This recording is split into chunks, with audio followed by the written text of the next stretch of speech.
One heavy bass and flashing lights fill the crowded nightclub, setting a wild party mood. As the crowd dances, his wealthy friends approach Yang Huo. They keep pushing him to drink more and continue this loud celebration. With a cold smirk, the creepy older man reminds her.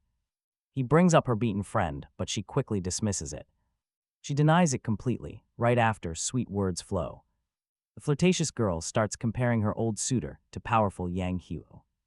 Naturally, the old guy wins. The smug rich man swells with pride. He starts bragging about all the expensive luxury bags he bought her. She giggles, playfully trying to stop her wealthy patron from boasting so much. Yang Huo feels smug. He is completely superior. He loves mocking poor Hanhao, who never even got to hold her hand. Suddenly, a young intruder bursts past security and easily knocks the guards down. He drops the elite club bouncers with just a few quick hits. He screams furious threats of doom right at a shocked Yang Huo. A heavy silence falls. It instantly fills the entire club. Curious onlookers turn their heads to see who dared to make such a scene. With deep irritation, the wealthy Yang Huo looks at the familiar troublemaker. He slowly sighs, noting that this guy just does not learn his lesson. Payback time, the young man clenches his fists. He is totally ready for a brawl, but how did we get here? It is 2 a.m. in a luxury hotel, and a panting Hanhao is catching his breath. See, Hanhao is just an ordinary guy studying at a mediocre college. He chose this school simply because his dream girl enrolled here too. He willingly does all her homework and class assignments just for her. He is completely desperate to win the cold beauty over every single morning. The devoted admirer delivers her favorite breakfast right to her dorm room. After months of endless effort, he finally gets her to agree to a walk. This small victory fills Hanhao with so much hope for the future. Trembling with excitement, the shy guy does not even dare touch her.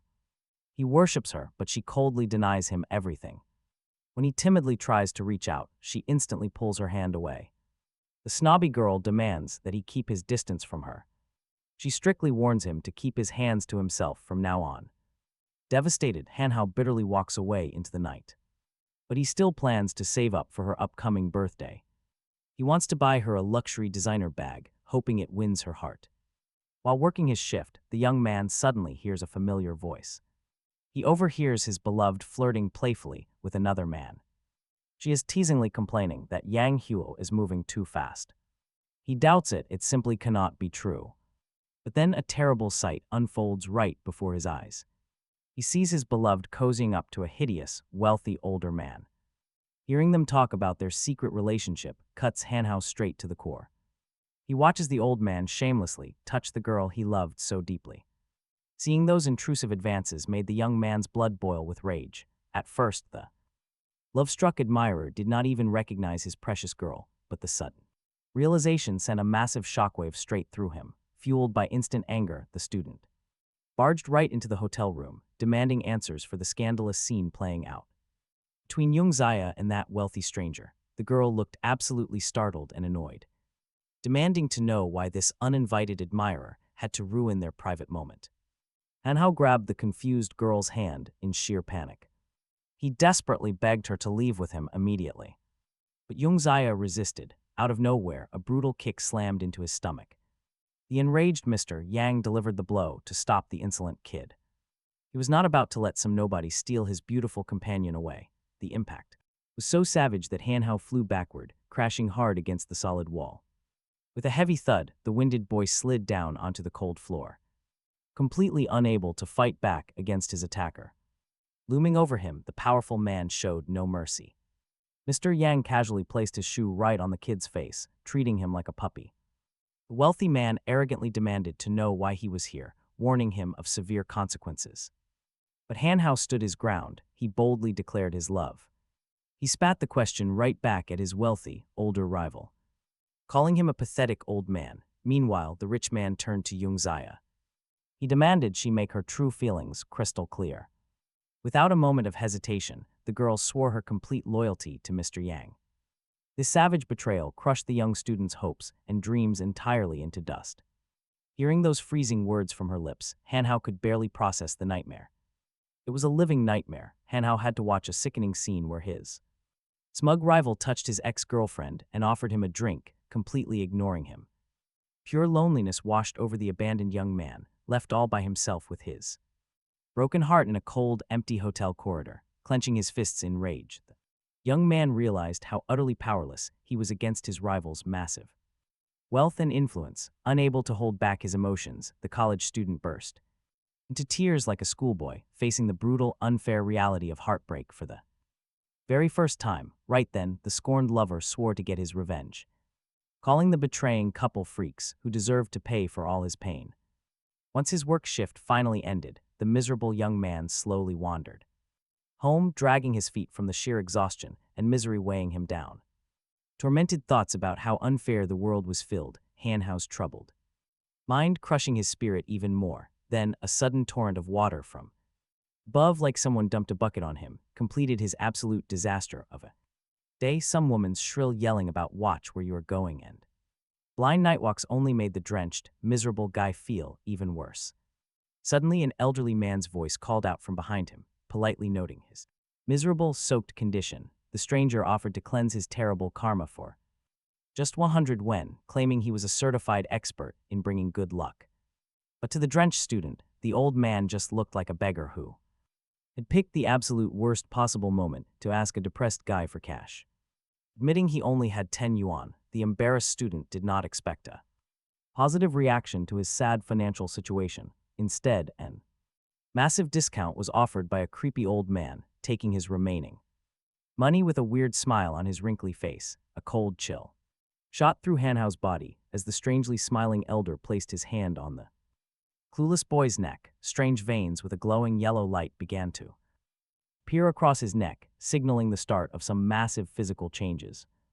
Weird golden light slowly wrapped around the stunned student's entire body, casting an eerie aura. Hanhao was shocked to notice how all his bloody wounds suddenly started healing right before his eyes, and his body filled with an unprecedented surge of raw strength. But his question about this creepy old savior went completely unanswered when the elder suddenly vanished without a trace. Just then, a bizarre system notification about the host, his immortality points, and the mortal world popped into his brain, looking exactly like a classic video game screen. A strange voice, calling itself the Immortal System, mentioned a dragon eye and mocked him, calling the boy a total loser. Hanhao was completely baffled, not knowing where these bizarre voices inside his head were coming from. The strange entity inside expressed deep irritation at the old man's choice, prompting the angry student to demand a quick explanation.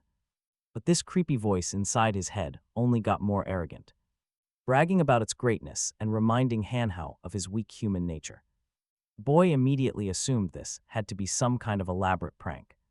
He simply could not believe any of this was actually real. Introducing itself as the system, the weird animal beast explained the forced connection between them and suggested they use a shorter nickname. Hanhao was left totally speechless, struggling to even realize who he was dealing with in his racing mind. But the grumpy creature complained that their fusion was useless, demanding they break the link right now because Hanhao was such an unworthy host. Then, a scary system warning popped up, stating that separation would kill him. Hearing this, the smug beast laughed, mocking the human boy for panicking over a simple joke and showing how weak he was. Depressed by his awful life, Hanhao did not even care about the creature, which only made the beast mock him for not realizing the immense value of living forever as an immortal. Feeling generous, the entity agreed to bend the rules for once, promising to show Hanhao some of its incredible magical powers. The first skill it activated was called Mystic Wind, designed to show off their combined strength. The resulting cyclone erupted with so much force that Hanhao was blasted far away, leaving any onlookers completely behind. Next, the entity activated a skill called Lightness of the Clouds, sending the terrified student floating high above the cold city streets. Nearby neighbors standing out on their balconies got the shock of their lives as they watched a human body literally steaming in the night. To demonstrate what this symbiosis could do, the system unleashed an insane bolt of lightning. It immediately shattered a neighbor's window, proving the sheer destructive force of this wild new power.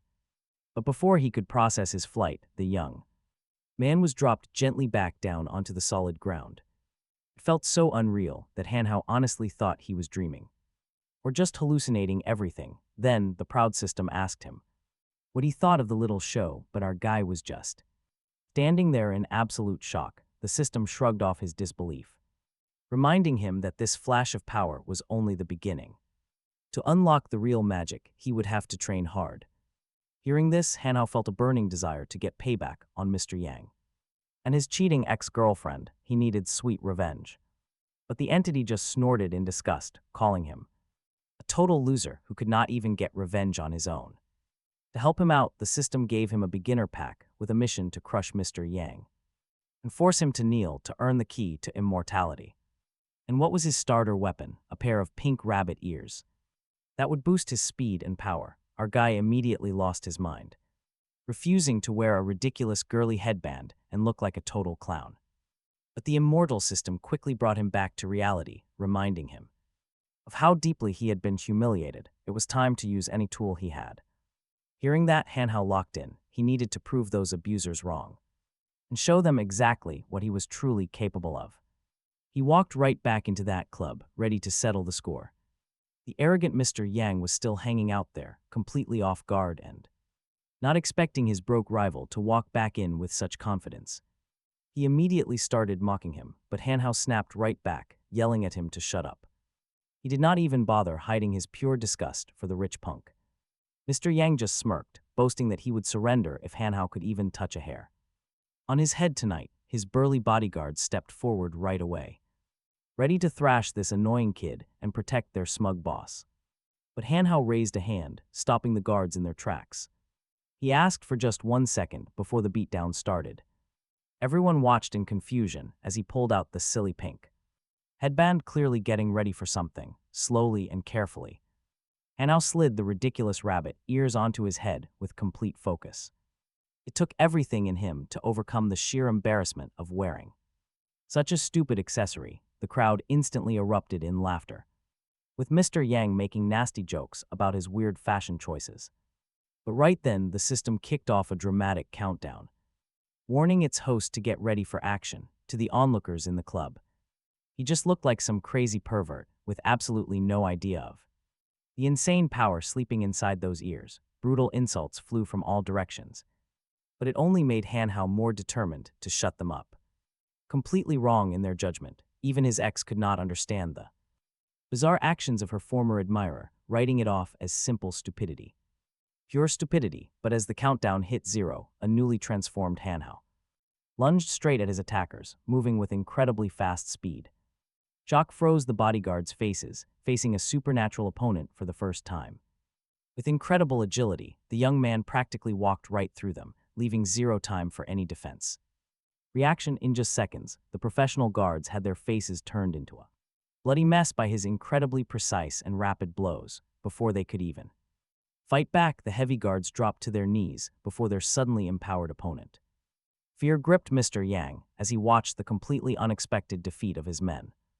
They were easily beaten by a kid he absolutely despised. Utter confusion was written all over Mr. Yang's face as he demanded to know the secret behind this insane, sudden surge in power. But Hanhao had no intention of sharing the secrets of his upgrade, choosing instead to handle things directly. He threw a pretty clean punch that smashed right into the arrogant man's face, sending him stumbling back from the raw force. Now, only 30 seconds remained before his magic item ran out, meaning he had to act fast. Hanhao started shouting, making it clear that money does not buy the right to treat people like absolute garbage or do whatever you want in this world. Pure rage completely consumed the student, and his furious yells about the powerlessness of wealth against actual justice shook the walls of the luxury club. With every passing second, his strikes grew even more brutal and precise, fueling his furious rant against the unfairness of rich people. The face of this once arrogant wealthy guy, completely helpless to defend himself against his newly empowered enemy, was soon beaten completely beyond recognition. Then came the ultimate demand: kneel down and call the winner daddy. Hanhao demanded, absolutely basking in the sweet taste of his revenge. In total desperation, the battered rich guy offered all his money to stop the beating. Desperate to avoid more humiliation, he begged, but Hanhao coldly ordered him to stay completely still. He would take the compensation himself, never trusting a single word from this loser. Very businesslike, the young man demanded the password to his bank card, claiming it was just medical compensation for his injuries. In a barely audible, broken voice, the thoroughly beaten gentleman mumbled that there was no password and a simple swipe was completely fine. To make the payment, still, deep doubts tormented our young fighter about how honest this defeated rich jerk was actually being about the card. Meanwhile, Jungya's heart beat wildly with a rush of overwhelming emotions as she watched the total transformation of a former loser into a formidable winner. But Hanhao simply turned his gaze toward his ex, a brief, utterly indifferent look that showed he felt absolutely nothing for her anymore. With the money secured, the victorious young man quietly turned on his heel and walked right out the door, ignoring the completely stunned crowd left behind. Witnesses of his massive triumph, the club staff watched in total shock at the completely unexpected turn of events and the dramatic power shift unfolding right before them. Talk about a crazy turn of events and a sudden shift in his life. In a swift move, an unfamiliar club employee pulls out his phone and reports the incident involving their high-profile client, terrified and panicked. The staff members explain the situation with Hanhao to their superiors, unable to fathom how such an impossible defeat could have happened. Coolly, the big boss orders his people to dig up everything on the arrogant young man, but to work quietly without drawing any unwanted attention to the matter. Showing clear interest, the bearded boss wonders who this brave young man is daring to cross paths with their massive organization. Meanwhile, walking home from his scene of victory, the young fighter hears the system congratulate him on successfully completing the mission and promising a special bonus reward. As a prize, Hanhao receives the Hausa technique, a legendary spiritual practice designed to rapidly build his physical strength and rebuild his body. Hanhao's curious mind takes over, prompting him to ask about the previously mentioned human level within the power hierarchy. The strange creature patiently explains the core of the immortal world and its ranks to the clueless newcomer, a thorough breakdown of the different immortal ranks, stretching from basic superhumans to absolute enlightenment echoes from the system. Opening up a whole new world, a massive gap divides each level. From the lowest step to the ultimate peak, the creature explains, highlighting the brutal difficulty of the path toward true martial power, overflowing with unshakable confidence. Hanhao already feels completely unstoppable, even at the very start of his legendary superhuman journey, but a sharp warning quickly flashes from the system, reminding him that without daily training, even his special ears cannot save him from fatal danger. An arrogant scoff escapes Hanho's mouth, refusing to believe anyone could ever end his life now that he possesses such incredible power. Secretly, the guy is being tailed by shadows, sent by the boss to watch him quietly. The very next day, the young man sits in his cheap dorm room, still in sheer disbelief over his sudden fortune. Hanhao mentally counts his cash, estimating there must be at least 20 to 30,000 won inside. Tucked among the cash is a strange pill that immediately catches his eye. Drawn by its bizarre look and mysterious origins, Hanhao inspects the odd object with deep curiosity, wondering what it does and if it is safe. Its strange glow makes the young man seriously doubt its medical safety. In purpose, suddenly, a sharp knock on the door cuts through his thoughts, as a familiar girl's voice calls out to see if he is inside. He is shocked to recognize the voice of Moza, his childhood friend, who has randomly shown up at his door. Swinging it open, Hanhao greets his old pal warmly, completely caught off guard by her arrival. Her stunning, bright purple hair instantly triggers a memory of their plans to hang out, which the distracted young man had totally forgotten. Pure confusion washes over his face as he struggles to recall where they are supposed to go. Together, right on cue, Moza reminds him of her birthday and their promised date. Seeing her look slightly hurt and not wanting to disappoint his friend, the newly wealthy Hanhao quickly lies about having a grand plan prepared for her. Eager to spend his newfound wealth, he wanted to treat his childhood friend. He excitedly looked forward to taking her out on a wonderful holiday. And Hanhao eagerly nodded in agreement, suggesting they head out for a walk. Right away, while quietly hiding his confusion, soon they arrived near a grand restaurant where Mita gasped in disbelief. She could not believe her childhood friend was taking her to the most expensive place in the entire city. Being a caring friend, Mita worried about his tight finances, reminding him that he should save money to buy a gift for his girlfriend. But Hanhao casually broke the news about their breakup, explaining that he decided to use those extra funds to treat his beloved childhood friend instead. Hearing this, the shocked purple-haired beauty could barely process the unexpected news of his sudden breakup. Instantly, a small spark of hope ignited in the heart of the girl who had secretly loved her childhood friend for a very long time. She realized this might finally be her chance. Once inside, Hanhao looked at the menu and froze in pure confusion. He had absolutely no idea what any of the fancy dishes actually were, so Hanhao had to wing it on the spot. He casually pointed at random items on the menu, trying his best not to reveal how clueless he was. Soon, Mita excused herself to visit the restroom. On her way back, she accidentally bumped into a drunk man heading to his table. A splash of red wine instantly ruined his incredibly expensive suit, sparking an immediate, furious reaction from the angry guest as he lashed out, calling Mita a clumsy fool. The embarrassed girl quickly apologized, but the furious man refused to let it go, demanding payment for his ruined clothes. Suddenly, a drunk guy noticed her and completely changed. He stared at her striking, unusual hair and completely changed. He roughly pinned the girl to himself, trying to drag her over to his table, ignoring her struggles. In a flash, Hanhao stepped in and grabbed the guy's arm, ready to protect his friend from this creep's hands. Encroachment. Keeping his cool, Hanhao offered to pay for the damaged suit by sending it to the dry cleaners if he just leaves her alone. The drunk responded arrogantly, asking if this self-assured defender even had a single 1,000 won on him right now. Angrily, Hun fired back, offering to pay 100,000 won for floor cloths, showing off his absolute financial superiority. The drunken gentleman. The drunk sneered at his apparent insolvency, offering to take his girlfriend as payment instead. A sharp smirk spread across Hanhao's face as he confirmed if the drunk really wanted cash that badly. He mockingly threw 21 at him for the dry cleaning bill, which made the drunk feel insulted. He accused Hanhao of bullying and called him a total brat. He grabbed her firmly by the arm. The furious man began roughly dragging her toward the door. Completely ignoring her struggles, the angry guy kept yelling, accusing them of publicly humiliating him in front of all the customers.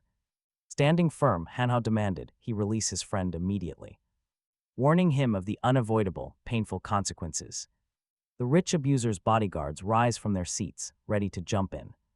Their boss smirks, promising a massive reward to anyone who beats him. He wants this arrogant kid taught a very painful lesson immediately. The hired muscle eagerly step forward, ready to do the dirty work. They expect a completely easy, one-sided beatdown against him. Hanhao puts on a brave face, daring his opponent to step up. But underneath, he is sweating bullets and begging his system for help. He is totally outnumbered, and this screen is his only actual lifeline. Suddenly, a flashing screen announces a brand new secret mission. But there's a catch: he cannot attack anyone for 3 hours. Hanhao is utterly stunned, getting a crazy penalty at the worst time. Panic sets in. Without his cheat powers, he is helpless. He had banked everything on his newly acquired magic, and now it's locked.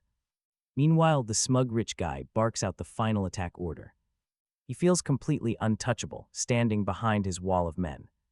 Hanhao screams inside, cursing the system for pulling the rug again. But just as things look hopeless, a weird prompt pops up before him. It offers a 100-fold physical boost, but only for 3 short minutes. Hanhao is left totally, deeply confused by this bizarre choice. What good is legendary strength if he cannot actually hit back? He watches the massive guards close in, bracing for a brutal beating. They are highly trained professionals, and they definitely won't show mercy. The boss grins, eagerly waiting to watch this loudmouth kid get crushed. Hanhao's mind races, desperate to find some loophole in the rules. A 100-fold strength boost is useless unless he can use it defensively. But get this, a sudden stroke of genius hits him right in time. There is a clever way to use this power without actually attacking. The kid points directly at the boss, ignoring the guards entirely. He dares the cowardly rich man to settle this one-on-one instead. The crowd laughs, fully convinced the kid has a death wish. Suddenly, the room goes dead silent as a mysterious elder steps out. This old man is the real power here, lurking behind the guards. With a lightning-fast motion, the elder casually taps the bodyguards.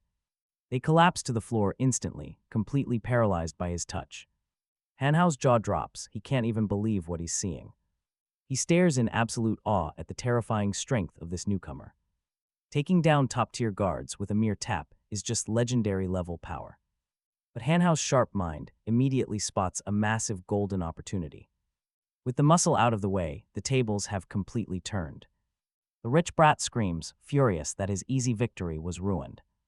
He curses the old man for stepping in and messing with his fight. A spectator gasps that old man is Master Zhang, a deadly veteran. Crossing someone of his caliber is basically a guaranteed death sentence. Panicking, Moza grabs her friend and begs him to be careful. This legendary master is not someone they want to make an enemy of.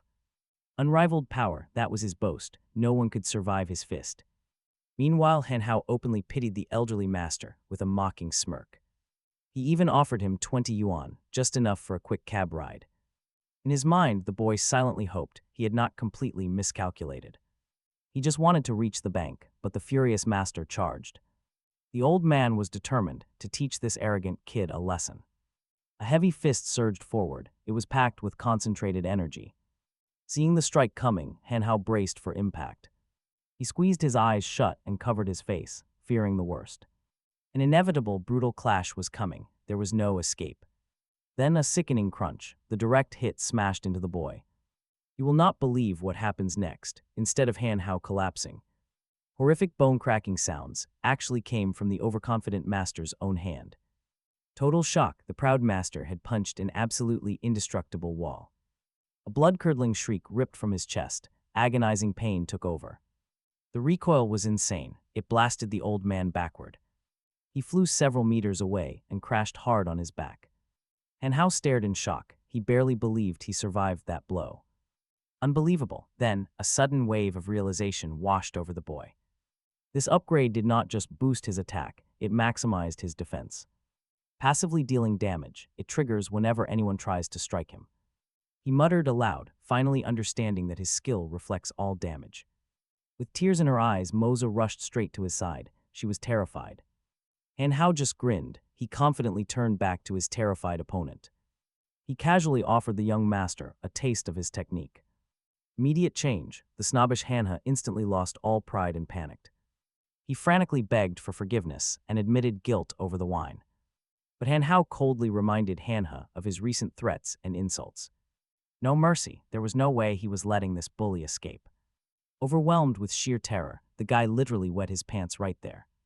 Just then, the restaurant owner, Li Yang, suddenly made his appearance. He politely invited Hanhao upstairs, a chance for a quiet talk.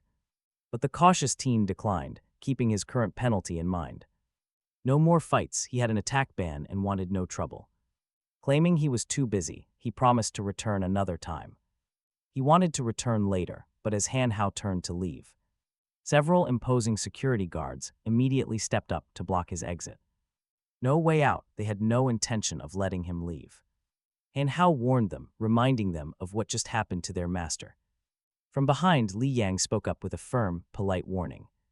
Refusing a city elder was a massive, unforgivable insult. Left with no choice, Hanhao walked upstairs, deeply regretting his showboating. He realized that flexing so hard had only landed him in trouble. Clock is ticking. He had 2 long hours left before his mission. If he got into a fight now, he would be completely defenseless. Suddenly, the scene shifts. The bar's powerful owner is waiting for him inside his office, casually finishing up an ongoing game of poker. Hanhao quietly takes a seat, keeping his guard up. He sits down on the couch, careful not to cause any trouble. With such a powerful foe, suddenly his system suggests using his special X-ray vision amulet to evaluate the elder's true strength. Without hesitating, Hanhao activates the tool to scan the room. Measure the threat of this mysterious host. The scan reveals details on Lianhao, a peak human-level master who is always ready to fight. Heavy dread sinks in as Hanhao realizes the elders sheer power makes a direct clash absolutely impossible. He clearly needs a completely new plan to handle this deadly situation. Just then, he notices the girl standing next to the old man. Is his granddaughter, scolding him for breaking his promise and winning the match again, but Lianhao just looks completely unbothered, explaining his win to the relaxed girl who was counting on him letting her win. Annoyed by his cheap excuse, she points out his broken promise, but the stubborn elder refuses to admit any wrongdoing. Instead, he just chuckles warmly at her reaction, explaining his victory as a way to teach her a valuable lesson. Suddenly, Hanhao chimes in, interrupting their playful family bickering by boldly calling out the old man for drinking too much alcohol with his health before casually throwing out a highly provocative question: why he was neglecting his own health, pointing to how boring life had become. And like lightning, the bitter eyes of everyone present snapped toward the rude young man who had just shattered their quiet conversation. The girl flared up at his incredibly disrespectful attitude toward her beloved grandfather, warning him about the deadly consequences of his insolence. But with a booming voice, the old man ordered Xion to sit back down, preparing to personally handle this sudden insult. Hanhao's main goal right now was to stay completely calm in the face of deadly danger. So Hanhao took a bold step forward, intending to rise from his seat and finish talking with the elder, but instantly, the furious elder closed the distance, addressing him with a creepy, friendly tone that hid a mountain of danger. Pure rage was written all over Tianhao's face as he demanded the boy repeat his rude words right to his face. Then, an incredible pressure weighed down on the shocked Hanhao, completely pinning him to his chair under the elder's immense power. With a terrifyingly calm smile, Tianhao leaned close to the paralyzed youth, telling him to repeat those insults. But a sudden, cheerful system alert quickly put his mind at ease, revealing that this powerful elder was only 2 cultivation stages ahead of him. With a smug grin, Hanhao pointed out the real reason for the elder's heavy drinking, mocking his failure to break past the human-level realm. The shocked master demanded to know how the boy knew his exact cultivation level, unable to hide his utter disbelief. Suddenly, the crushing aura pinning Hanhao down vanished, allowing him to breathe and move freely. Once again under the old man's gaze, activating his powerful X-ray vision, Hanhao could easily see the true state of his opponent's inner body.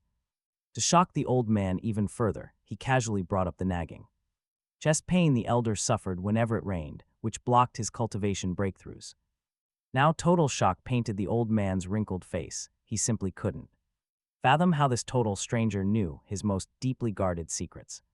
Visibly shaken, Tianhao demanded to know where this mysterious guest had come from.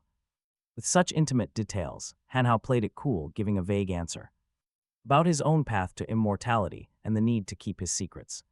Hearing this, the granddaughter stepped in, refusing to let him keep speaking so rudely to her highly respected grandfather. In a flash, she angrily declared her plans to beat some respect into the arrogant kid to make him talk.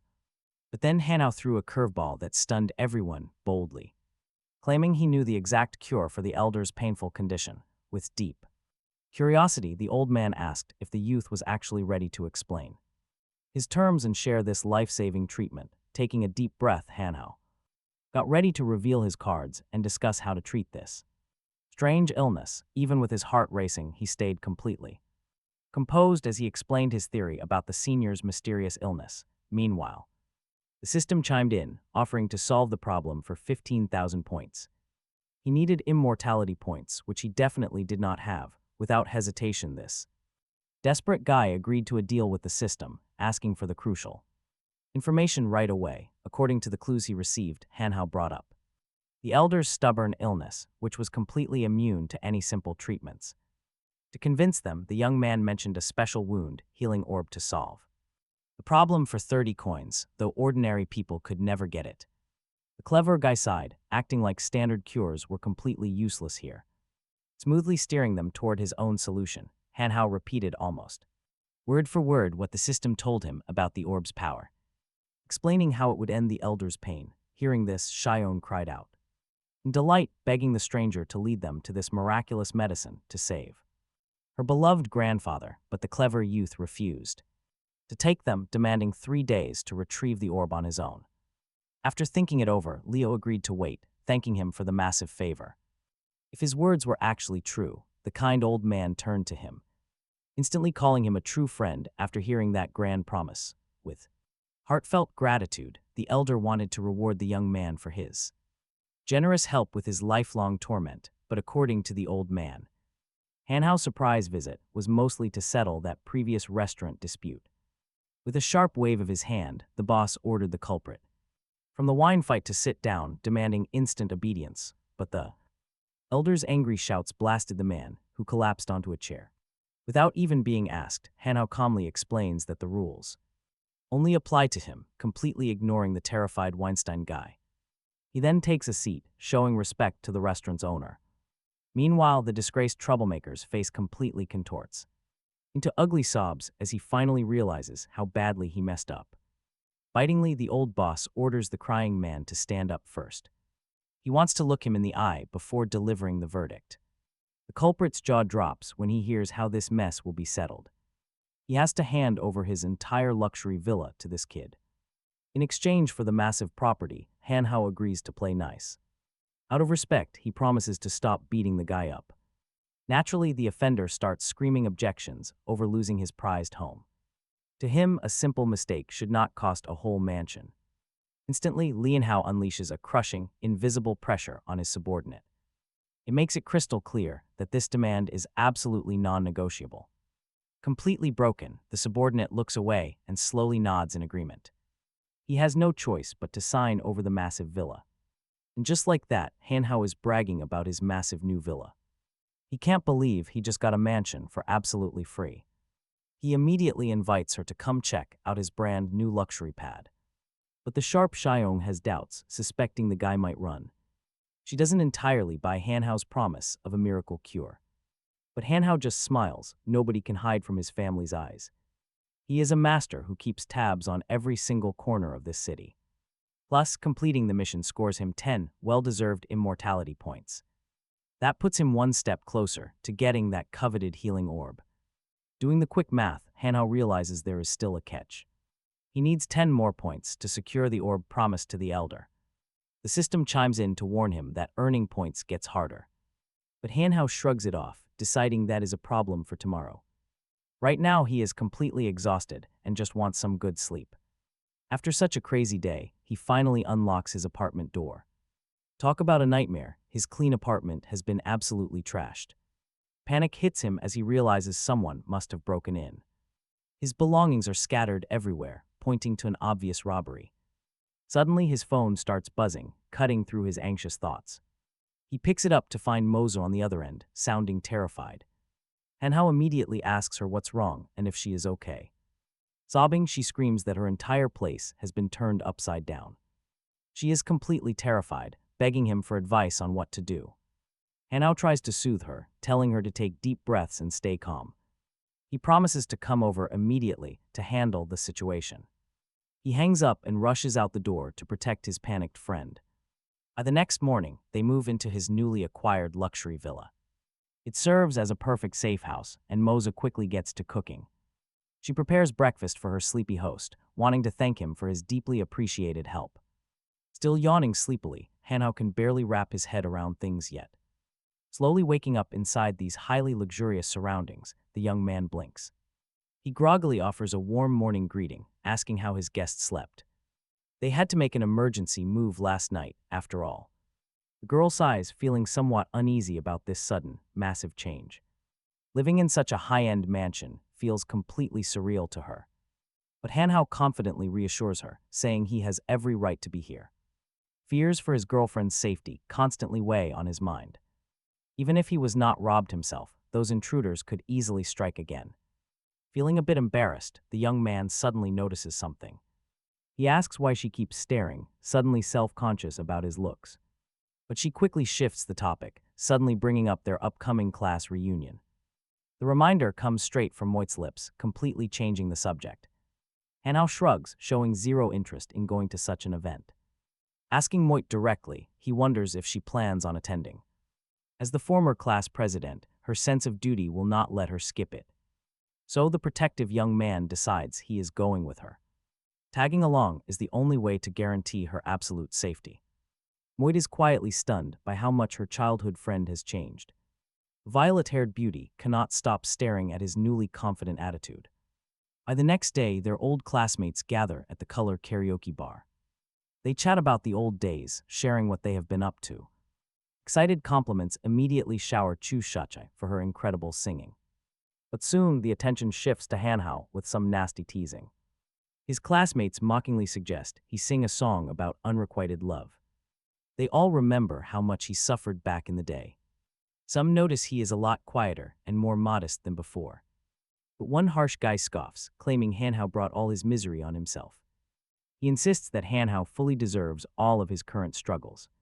The target of his old high school crush squirms, begging them to stop. She wants this deeply embarrassing chapter of her life forgotten. Then a drunk guy loudly offers to avenge Hanhao's honor. He has no idea how completely awkward his drunken behavior is. Hanhao sits entirely alone, staring at his phone and ignoring everyone. Suddenly, a classmate walks over and asks why he is hiding away. Putting on a friendly face, he tries to drag Hanhao back. With a hidden agenda, he invites him to share his life experiences. Hanhao is just confused about what he could possibly share with them. The smug guy in the blue suit steps up to mockingly clarify. Nasty jokes follow as he mocks the lessons of being cheated on. Apparently, sharing those awful mistakes could save the other guys. Cruel whispers about his pathetic love life fill the entire room. Finally, Hanhao snaps, his patience completely wearing thin under their mockery. A cold command rings out as he tells them to back off. Seeing the perfect opportunity, the guy in blue decided to teach his classmate a lesson. He smirked, preparing to make his move. Then came a highly insulting job offer. An insolent offer of a janitor job arrived, openly mocking the poor guy's financial struggles. Hanhao growled, warning the jerk to back off. He promised a world of pain if the conversation kept going. The bully mocked him, asking if he wanted to fight. He even bragged about his group of friends who would easily back him up. Worried, Moza stepped in, desperately trying to calm her angry childhood friend. Moza begged him not to shout at their former classmate, but then everything changed. Out of nowhere, another girl stepped in, completely shifting the dynamic of the confrontation. Shachai's stunning beauty immediately captivated everyone in the room. Nearby men practically lost their minds as the gorgeous girl approached the group. Shachai asked provokingly, wondering if he regretted rejecting her back in school. Recalling their school days, she brought up how he flatly refused to date her. Turning away, Hanhao coldly remarked that he had absolutely nothing to regret. Complete shock, utter disbelief instantly washed over Shachai's face. She was unused to such cold treatment from men who always worshipped her. Glancing over, she suddenly spotted something that caught her completely off guard. Her expression hardened as she saw Moza intimately leaning in close to Hanhao. That affectionate little gesture did not escape Shachai's sharp, jealous eyes. Instantly reevaluating the situation, Shachai spun around with an arrogant sneer. She loudly complained about the boring crowd, making a cheap excuse to storm out. But the classmate in the blue suit immediately blocked her path. He smirked, smugly asking where she was going in such a rush. Ignoring him completely, Shachai tried to walk away, but accidentally bumped into a stranger. Furious and highly irritated, the haughty girl whipped around to glare at the man. She rudely snapped, asking if he was completely blind while walking. In a split second, the stranger's hand shot out with terrifying, lightning-fast speed. He grabbed the arrogant girl by her throat, completely shattering her smug confidence. The terrifying man leaned in close, hissing a dark, low threat. He dared her to repeat those words if she truly valued her life. Amidst all the screaming, Hanhao noticed a call from an unknown number. The ringing instantly pulled his attention away from the dramatic scene unfolding nearby. Get this, a bizarre voice on the line began speaking cryptically about the true cost of love. It ended with a chilling, grim warning about walking down a path of total ruin. With the club music blasting, Hanhao yelled into the phone, telling them to speak up. He couldn't hear, the deafening noise drowned out the caller's voice. Suddenly, Lieutenant's cold voice cut through, reminding him his 3 days were up. He demanded an update, sending a sudden wave of panic straight through Hanhao. He had totally forgotten his promise, wondering how the elder even got his number. Desperate, Hanhao quickly assured the powerful man that the job was almost finished. Urging the boss not to worry, he promised everything was fully under control. Meanwhile, outside the club, things with that classmate in blue were getting worse. The obnoxious bully in the blue suit lay brutally beaten on the concrete. He lay completely motionless, a silent victim of the stranger's sudden, ruthless wrath. Lying on the ground, the thug responsible was the exact same beast that the arrogant Shuchikai ran into on her way out, this brutal attacker. Complained loudly about the rude behavior of the girl who bumped into him and dared to insult his honor, introducing himself as Fa Lan, this monster, demanded that the terrified classmates decide who was truly in the wrong here. A heavy, suffocating silence filled the karaoke room where their graduation party was completely ruined by this unexpected assault. The terrified students sat in absolute horror, trying not to draw the angry gaze of the aggressive stranger. With a single word, the brutal man holding Shuchai smirked smugly, noting how her own silent friends knew she was wrong.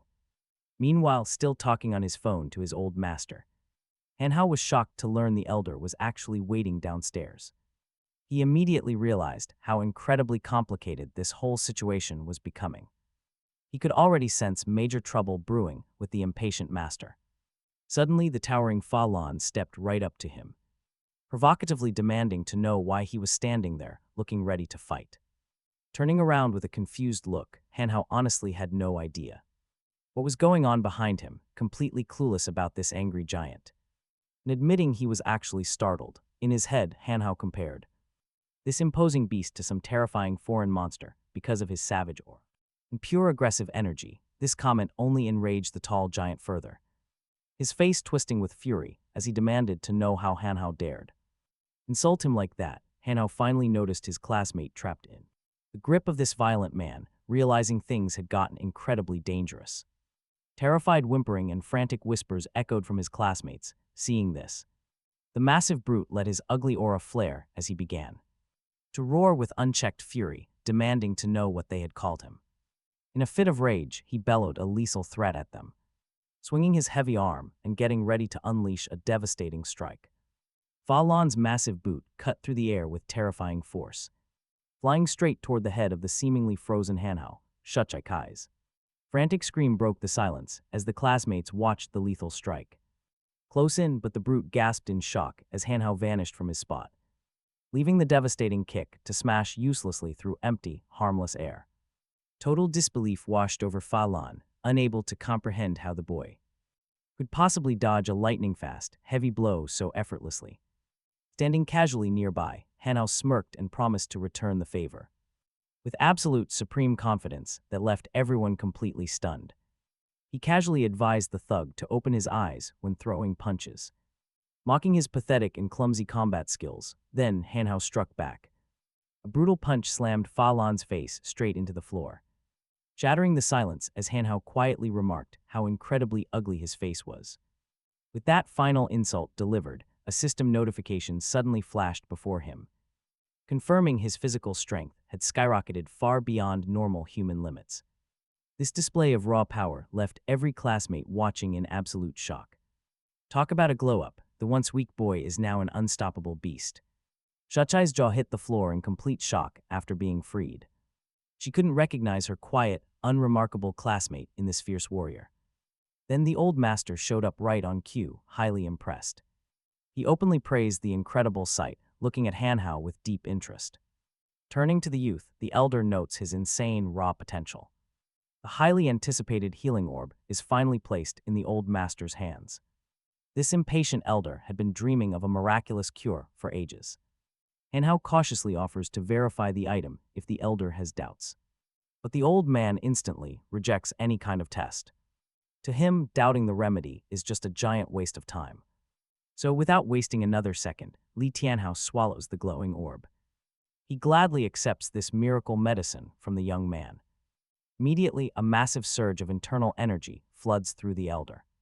The orb's potent healing power quickly spreads to every corner of his body.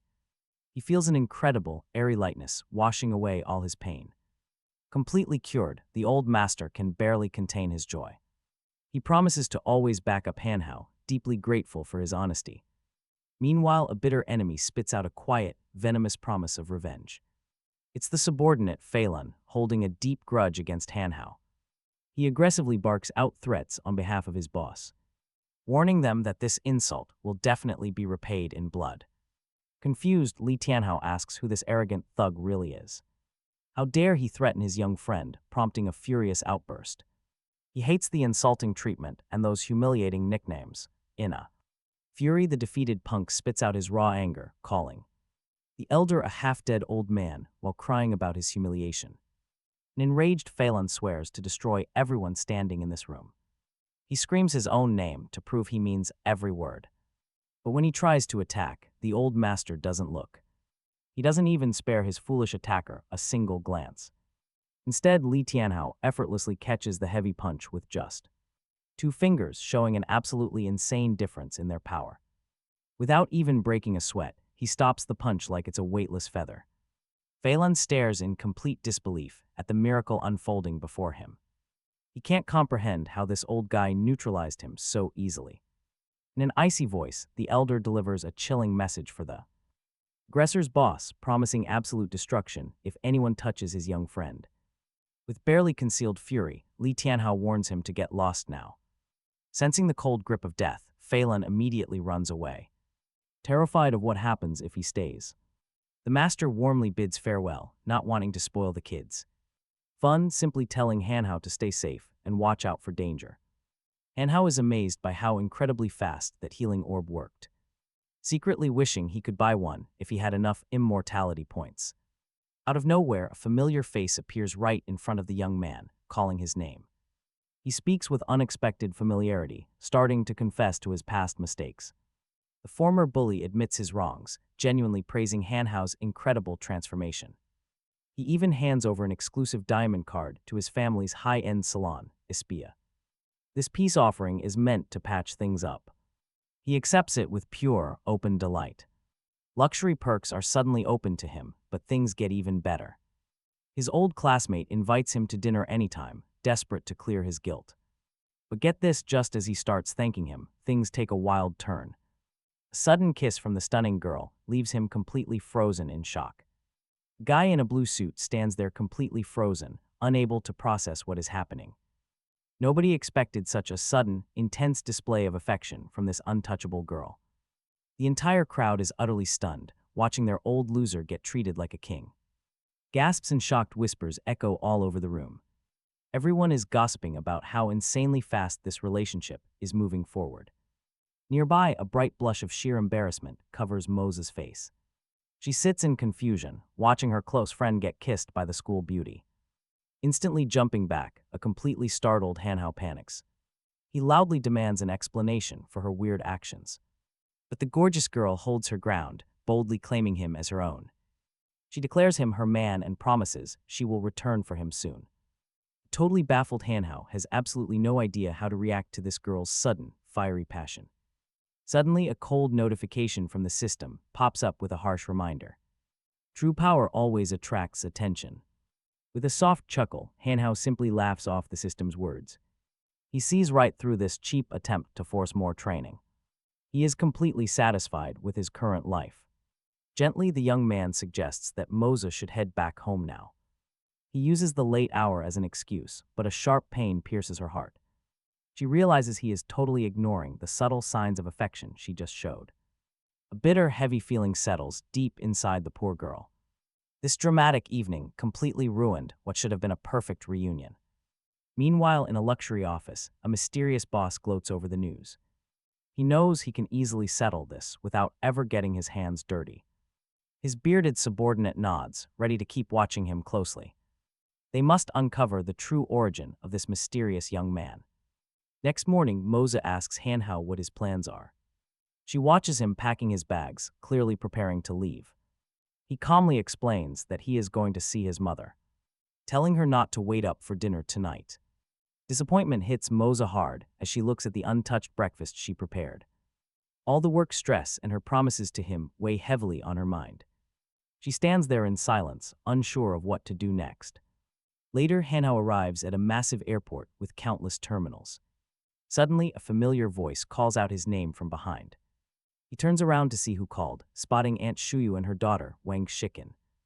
Aunt Shuyu cheerfully greets Hanhao, marking their reunion after many long years of separation. With an apologetic smile, the aunt explains the sudden reason for their unexpected visit. She mentions that she simply had to bring her daughter along on this trip. Hanhao politely offers to help them carry their heavy luggage, showing proper respect. But a sharp and incredibly rude refusal cuts him off right away. Chicken sneers at his simple clothes, claiming he is unworthy of touching her things. Her mother reacts instantly, grabbing her daughter's arm with a furious glare. She sharply scolds the girl for speaking so rudely to their host. Aunt Shuyu reminds her that this meeting was specially arranged for a reason. She demands that her daughter not ruin the first impression with her bad attitude. But Shikin protests loudly, completely rejecting her mother's matchmaking plans. She snaps that she has zero interest in dating or meeting anyone today. Embarrassed, Shuyu tries to excuse her daughter's difficult personality to Hanhao. She begs the young man not to take her harsh words to heart. Hanhao easily diffuses the awkward tension with a light, easygoing chuckle. He laughs, playing off her complex attitude as they all get into a cab. During the ride, Hanhao warmly offers to let them stay at his place for a few days. He also mentions that he has already booked a great restaurant for dinner. Chicken immediately questions if his house even has enough room for them. She complains about all her luggage, refusing to sleep on some cheap couch. Her mother warns her again with a stern glare, signaling her to stop. She tells her daughter to stop acting so incredibly rude to their host. The tense vibe makes Hanhao remember his mother's long-term plan. She had always wanted to set him up with this incredibly arrogant girl. But a sudden glimmer of hope flashes through the young man's mind. If they hate each other, perfect, their families might just give up. A system notification flashes in his mind, activating a brand new secret mission. He must make this arrogant girl fall in love for 30 immortality points. Hanhao is completely bewildered. A task like this is literally impossible. Then right above Shikin's head, a glowing counter suddenly materializes. Only Hanhao can see this meter, showing he needs 100 points. They soon arrive at the luxurious mansion Hanhao recently received as a gift. He quietly waits to see how his guests will react to the place. His aunt immediately gasps in admiration, praising his father's incredible wealth. Assuming the family bought it, Shikin quickly chimes in with a wry smirk. She sneers, accusing him of renting the mansion just to show off. Hanhao watches in horror as the girl's affection meter drops even lower. Her attitude plunges further without him even saying a single word. Trying to keep the peace, he politely invites them to sit and have some water. But the aunt, still playing matchmaker, slyly tells Hanhao to sit down. She coaxes him to sit right next to her haughty daughter. But the moment Hanhao sits down, he is horrified by what happens. His affection points take another deep dive, and he suspects a trap. Suddenly, the aunt makes up a lame excuse to go search the house. Suitcase in hand, Anu suddenly announced she had to leave. She told the young couple to keep getting to know each other. Promising to return soon, she basically forced them into a date. By leaving them alone, she tried to force a spark. She left and a horribly awkward silence filled the room. The tension between them only grew heavier with every passing second. Panicking, Hanhao watched her favorability meters suddenly start to plunge. He had absolutely no idea why things were going so bad. The guy was utterly baffled by this incredibly bizarre situation. How could doing absolutely nothing make her dislike him even more? He desperately needed to fix this mess and win back his points. His mind raced as he scrambled to find a backup plan. He figured a friendly, simple smile would be the safest way to break the ice. But that friendly gesture turned out to be a total disaster. Her favorability crashed instantly, dropping all the way to -50. Shikin glared at him, absolutely disgusted by the creep sitting opposite her. She silently swore to herself that she would never like this guy. Seeing her cold, hateful look, Hanhao knew he had completely failed. All those online dating tutorials he watched were proving completely useless. Desperate to save himself, he frantically searched for some way out. If he wanted to melt this ice queen, he had to find her weakness. Suddenly, a brilliant idea struck him right when he needed it most. He remembered the ultimate trick to get any girl talking again. Hopefully, Hanhao asked Shikin if she happened to like pets. He brought up cats and dogs, trying to keep things flowing. She replied with pure indifference, muttering that she preferred dogs. Determined to make a good impression, he did something incredibly stupid. He literally started barking like a dog, hoping she would laugh. Instead, a painful silence fell over the entire room once more. Honestly, the second-hand embarrassment here is completely off the charts. And her favorability plunged straight down to a critical -100. She snapped at him, completely disgusted, calling him a nasty weirdo. He tried to keep his cool, but those words secretly hurt. The system chimed in, warning him about his dangerous actions. This forced him to quickly rethink his approach to avoid losing points. He was utterly confused by how horribly things had turned out. Why was real life so different from those online dating videos? Since his tactics failed, he decided to look for outside help. So Hanhao decided to call in a favor from someone powerful. He dialed his phone and asked Mr. Li for a little assistance. He hoped this influential contact could help him save some face. Acting cool, Hanhao announced that their ride was on its way.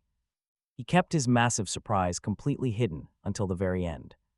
He casually mentioned that taking a regular taxi would be too boring. Instead, Hanhao spectacularly revealed a jaw-dropping luxury ride. A sleek limousine and private chauffeur are waiting to transport the guests. The attentive driver stands by the open door, welcoming them inside. He invites them to get comfortable and enjoy the premium wine already poured. Aunt Zhu cannot hide her absolute amazement at such a grand, lavish welcome. The level of hospitality here is deeply impressive. In fact, Wang's opinion of the young man immediately shoots up by 50 points. Playing the perfect host, Hanhao smoothly offers them a taste of the exquisite wine. He showcases flawless wine etiquette, leaving Aunt Zhu thoroughly surprised. She honestly had no idea this young guy possessed such sophisticated knowledge. This display earns him another 20-point boost in her daughter's eyes. Still, she secretly wonders how long he can keep up this expensive act. Hana silently scoffs at how easily women are swayed. She notes the contradiction, knowing exactly how much preparation this took. As they pull up to the venue, Hanhao speaks up. He casually tells his guests not to worry about the astronomical prices. Meanwhile, Hana notices a poor, sick dog struggling to walk nearby. It is limping right where they stop, catching her full attention. Stepping out, the group is immediately greeted by a sharply dressed waiter. But before they can be seated, they hit an unexpected roadblock. The representative demands an exclusive, high-tier membership card. Luckily, Hanhao remembers the VIP card a former classmate gifted him. Without it, getting past the front door is completely out of the question. But as he pats his pockets down, absolute panic sets in. He left the card in his other clothes, and Wang immediately scoffs. She openly accuses him of playing a joke and failing to deliver. Hanhao desperately stammers out excuses, offering to send the chauffeur back. But the stubborn, tight-lipped waiter shuts him down with a cold refusal. Not backing down, Hanhao offers to buy a new card right on the spot. But he is told memberships are strictly invitation only. Annoyed, Hanhao arrogantly demands to speak with the manager directly. He claims he personally knows the owner, hoping to bypass the rules. The staff member sneers, calling them beggars and dismissing them instantly. Seeing the drama, Aunt Zhu gently suggests they eat somewhere else. But Hanhao is far too proud and refuses to back down. The worker threatens to call security if they keep causing a scene.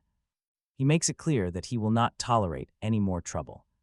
Right on cue, massive, burly security guards step up. They cross their arms, clearly prepared to use physical force. Hanhao confidently tells everyone to step back and let him handle it. He insists he can take care of this mess himself. Fed up, the staff member orders security to kick them out. The guards nod, ready to throw the group onto the street.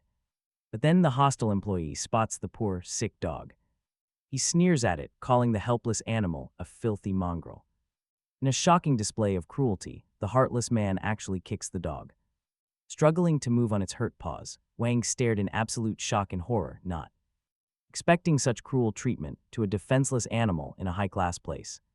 Luckily, the highly resourceful Hanhao assessed the situation instantly. He knew she adored dogs, he had to act fast. So he casually stuck his foot out directly into the angry worker's path. That little trip orchestrated by Hanhao instantly caused the rude employee to lose his balance, saving the poor pup from pain. Hanhao turned to the cruel worker, calmly warning him to treat animals with actual respect. Suddenly, the icy wall around Wang's heart began melting. Her attitude toward this caring young man immediately jumped all the way to 81 points, getting him closer to his goal, but then aggressive bodyguards stepped in. The young man completely flattened them, unexpectedly displaying some of the most impressive hand-to-hand combat skills. Besides defeating the thugs, he also kept the puppy safe. The boss of this place suddenly appeared, demanding to know what the racket was. He demanded to know what all this noise was about, looking absolutely ready to kill. Looking ready to kill, the boss asked if anyone wanted to die. Hanhao spun around. Apologizing politely, Hanhao explained he really didn't mean to cause any loud disturbance.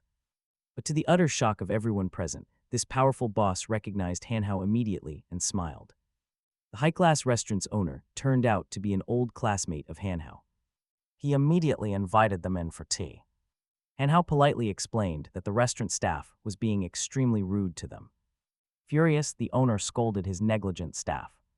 He ordered his employees to prepare the best VIP room for the group. The blue-suited owner warmly welcomed Hanhao and urged him to make himself completely at home. He promised to cover every single expense. Additionally, he ordered his team to take good care of the stray dog. He noted that the innocent stray animal wasn't to blame for its former owner's irresponsibility. The classmate was still slightly confused by the adoption. Meanwhile, Wang's sympathy climbed up to 89 points. She was so close to the goal. Inside, Hanhao smiled. Hanhao really appreciated the wonderfully pleasant vibe of this luxury establishment despite the entrance drama. Wang nodded, totally impressed by the elegant restaurant interior. She saw Hanhao in a completely different light. Wang realized she was actually falling pretty hard for this once annoying guy. She simply couldn't believe her own changing feelings. How did her heart soften so incredibly fast? Suddenly, an encouraging message from the system appeared. It reminded Hanhao he only needed one more point to complete his mission. Their attentive host poured some expensive wine to celebrate. Everyone happily toasted and drank together, even with the bodyguards they had just been fighting. But suddenly, a shocking text message interrupted the pleasant evening. The bad news made Hanhao go completely cold. His childhood friend had been kidnapped, and the kidnappers demanded he arrive within 30 minutes. Fear gripped him instantly. He had to go. Hanhao apologized to everyone and rushed out to handle the urgent emergency.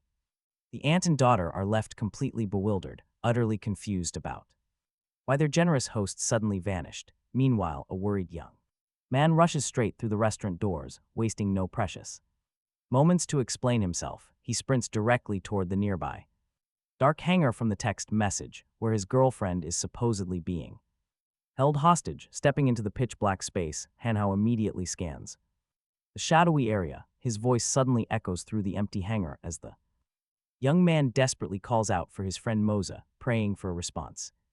A wave of sheer relief and panic hits the girl, hearing his voice in this terrifying place. Hanhao shouts words of encouragement, desperately trying to calm his terrified friend and give her hope. Bound tightly, the girl frantically shakes her head in warning, silently trying to tell him that danger is right behind him. He feels it too.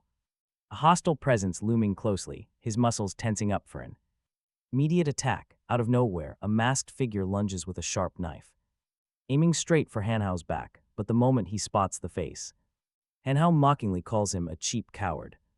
Recalling his previous humiliating defeat, Phelan smugly boasts that he came prepared with a very special trap, laughing maniacally. The lunatic licks the cold blade to show off his complete madness. Now watch as he turns around, utterly unfazed by the threat. He actively doubts this total loser can even scratch him. The enemy quickly circles him, asking a creepy question about how the tables have turned. Hanhao just scoffs, calling the massive brute a complete idiot who relies on cheap tricks. Infuriated, the giant villain lunges forward with a sudden, vicious thrust. But Hanhao casually stops the blade with his bare hands. He catches the sharp edge with his palm, letting his skin bleed to prevent a fatal hit, but shock suddenly washes over Hanhao's face. Wait till you see his face as a strange energy starts draining him. Confusion hits him hard. He realizes this is no ordinary weapon. As a strange, ominous hum begins to vibrate through his bones, Phelan laughs triumphantly, gloating about the secret power of his new toy. He boasts that this immortal soul blade was forged specifically to kill experts. A sinister crimson glow erupts from the dark steel, pulsing with unnatural power. Hanhao realizes in horror that his own spiritual energy is being devoured by the blade, stripping away his massive strength. Suddenly, his system interface flashes, urgently advising him to take action and activate his defensive family barrier. To his absolute relief, the crippling drain immediately halts, proving the system's quick advice worked. The system then scolds him, saying that if he actually practiced daily, such cheap toys would never scratch him. Thinking fast, Hanhao decides to. The clever hero immediately decides to put on an act, feigning complete exhaustion and weakness from the draining effects of the mystical blade. The arrogant brute starts gloating, completely convinced he has won the fight. He wanted to humiliate and crush his strong opponent. The cunning guy kept putting on a masterpiece performance, faking absolute pain and complete helplessness. Moza watched the tense showdown with rising panic, deeply worried about how this unequal fight would end, meanwhile gloating. Smiles spread across Phelan's face as he waited for his victim's energy to run dry before dealing the killing blow. The sick thug began whispering brutal threats of torture to the terrified girl. He was completely blind to the silent danger sneaking up right behind him. Suddenly, Hanhao stood there, mockingly, asking who exactly he planned to slice up. Pure, unadulterated shock hit Phelan's face. He could not grasp how this supposedly half-dead guy could suddenly stand and move again. Terrified, the massive thug demanded his special knife back, warning that his boss would get brutal revenge for losing his favorite blade. But Hanhao laughed, pointing out how ridiculous the situation was. It was the kidnapper who should fear their boss's wrath for losing such a rare weapon. Desperate to save his own skin, the panicking thug offered to hand back the blade and just forget their little dispute. Hanhao had zero interest in making peace. The young man leaped into the air, delivering a devastating flying kick to his helpless opponent. In midair, Hanhao roared his complete disgust for the guy's stupid threats, unleashing a bone-crushing blow that knocked him completely out. With his victory, the young hero rushed to untie Moza, who tearfully sobbed about how worried she was. For him, Hanhao gently comforted the terrified girl, promising her that the danger was gone and they should leave this creepy warehouse right away. Wiping away her tears of relief, Moza nodded in agreement, with her savior glad this nightmare was over. Meanwhile, paralyzed by the kick, Phelan tried to speak, but could only stare in utter defeat. Watching them leave him behind, back in the safety of her home, the traumatized girl poured her heart out in gratitude. But back at the restaurant, Wang Shiken was absolutely boiling with rage, glaring at Hanhao for ditching her without a single word of explanation. Real fury flashed in the girl's eyes as she demanded to know why he vanished from their table. Right then, Hanhao froze in absolute horror, as he remembered he had abandoned his incredibly important VIP guest. With zero explanation, he quickly checked the invisible system love meter and watched in despair as the numbers began to tank, signaling a total mission failure. Hanhao panicked, sweating over all the wasted time and trying to find any way to win back the points of this moody girl. But then an insane sight caught Hanhao's eye as the counter suddenly maxed out at 100 points against all logic. A massive golden congratulations screen flashed in front of his face, confirming his major success and awarding 30 bonus immortality points and 3 rare items. Meanwhile, endless questions about his vanishing were thrown his way by Wang Shiken, who kept demanding a detailed explanation for his bizarre behavior. Yet deep down, she looked at her dream guy with secret affection, convinced he was the one. But growing annoyance still flared as Hanhao struggled to give a single coherent answer, demanded an explanation for his sudden absence. Puzzled, both girls simultaneously demanded to know her identity. It was incredibly awkward. Getting lost in their barrage of questions. Hanhao felt his head spinning as he tried to explain they were both friends. It was shrewd of Van to realize that the flashy limousine and incredibly expensive restaurant were a clear show of special attention, hinting that she expected some real recognition from him. Hanhao froze, hearing the blunt question. He had no idea how to explain the truth without hurting her feelings.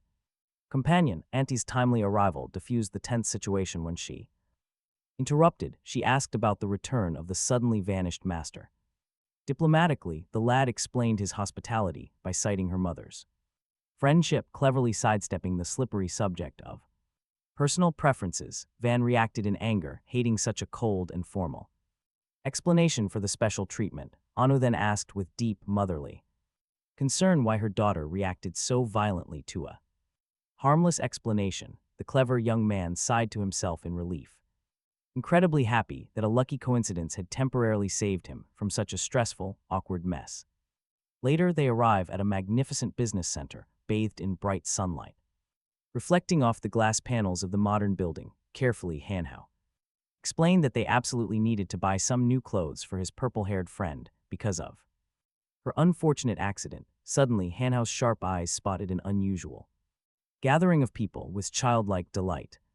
Moza eagerly drew her friend's attention to the massive stone gambling games taking place right in the center of the room. Instantly, the group figured out what was happening, recognizing it as a traditional stone gambling festival that drew in many eager players. The legality of such a high-stakes event immediately made Van feel a bit skeptical, but Hanhao confidently assured her that everything here was completely above board. He then explained the rules of this high-risk gambling game where players try to guess the presence of incredibly valuable jade concealed deep inside a rough, uncut boulder. Hanhao noted that even now, there is simply no technology to accurately determine what is inside the stone without completely cutting it open. Hanhao philosophically added that you could strike it rich or lose everything instantly. It is pure, heart-stopping gambling. Right at that moment, his system chimed in, hinting that his own supernatural cheat abilities actually far surpassed any scanning technology known to mankind. Smirking to himself, Hanhao realized that having the system active basically guaranteed him an easy win. Activating his X-ray vision skill, the lucky possessor of these godlike powers could easily peer right through the solid, opaque rocks to see what lay hidden inside. With this unreal cheat active, the young man discovered that the actual amount of hidden jade inside these rocks was far lower than anyone expected. The seller called out to the passing crowd with a wide, friendly smile, inviting anyone to buy any stone that caught their eye. Drawn by instinct, Moza reached for one, immediately drawing Hanhao's attention. With naive excitement, she pointed to a bright, eye-catching green piece, believing it to be highly valuable. Immediately, the greedy seller reacted to her. The buyer speaks up, confirming the green hue actually proves this is a high-value find. But with his special abilities, the guy easily exposes the massive deception. Cheap fakes inside those stones, there is absolutely no real jade. Shrewdly, Hanhao points out how same-sized stones weigh totally differently. He hints at manipulation of the contents. Baseless speculation, the salesman is totally annoyed. He demands a straight answer, but then, the young man does something unexpected. Buying is fine, but he rejects his girlfriend's pick. He has solid reasons. Then, he scans the display with his X-ray vision. Methodically, he hunts for the real deal. Hidden among all those fakes, confidently, the young man reaches out and grabs a stone. He announces his final choice with the complete calm of an absolute expert. The salesman, showing off his buck teeth, grins and mocks him. Too broke, he tells him to get out. He calmly remarks, a fair price is decided later. Cut open first, only then will they know the truth. Without wasting a second, they head to a specialist to saw the stone open.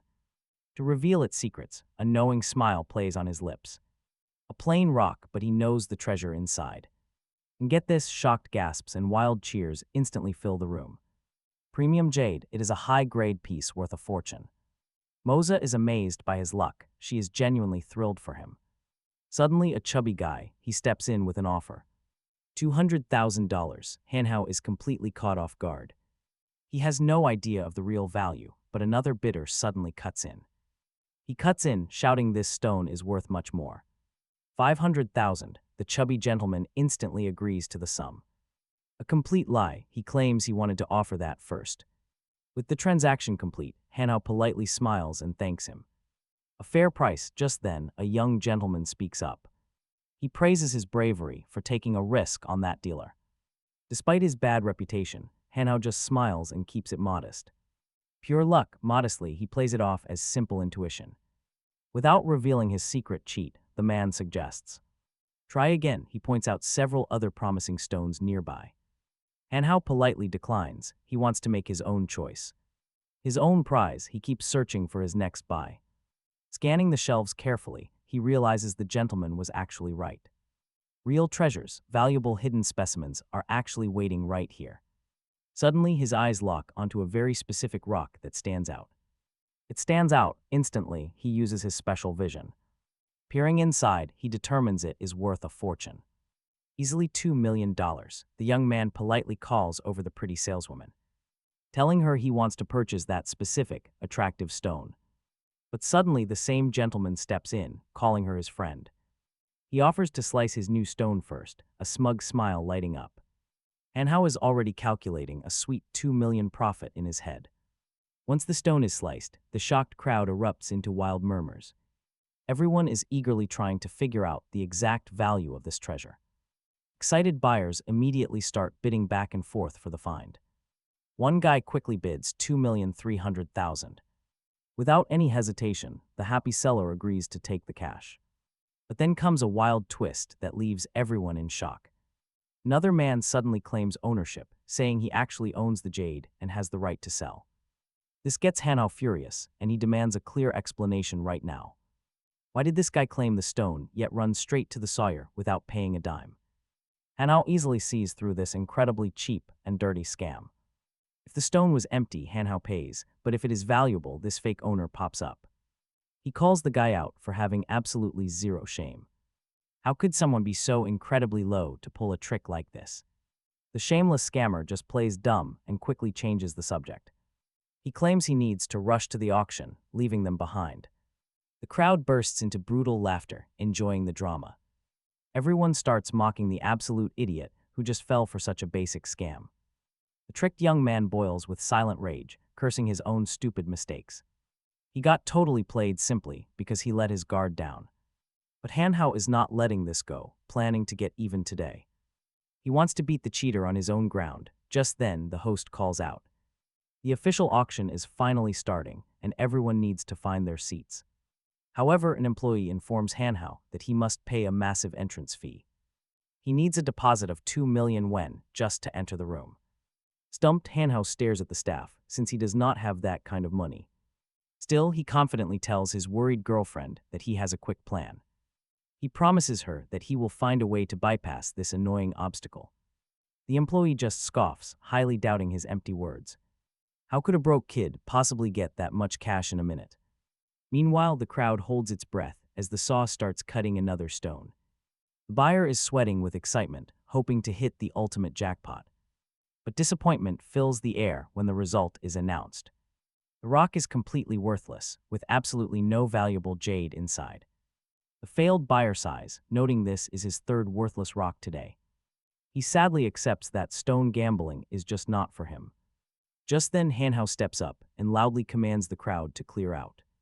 He wants to show them something truly special, shocking everyone around. Hanhao drags out a massive sack of rough stones and demands they cut every single one. The onlookers stare in absolute disbelief at the mountain of rocks he brought. Soon, mocking laughter and insults start flying from the crowd. They laugh, saying he treats rare jade like cheap vegetables at a grocery store. A bystander chuckles at how foolishly this rich kid is wasting his money. After all, if hitting the jackpot was that easy, everyone would be a millionaire.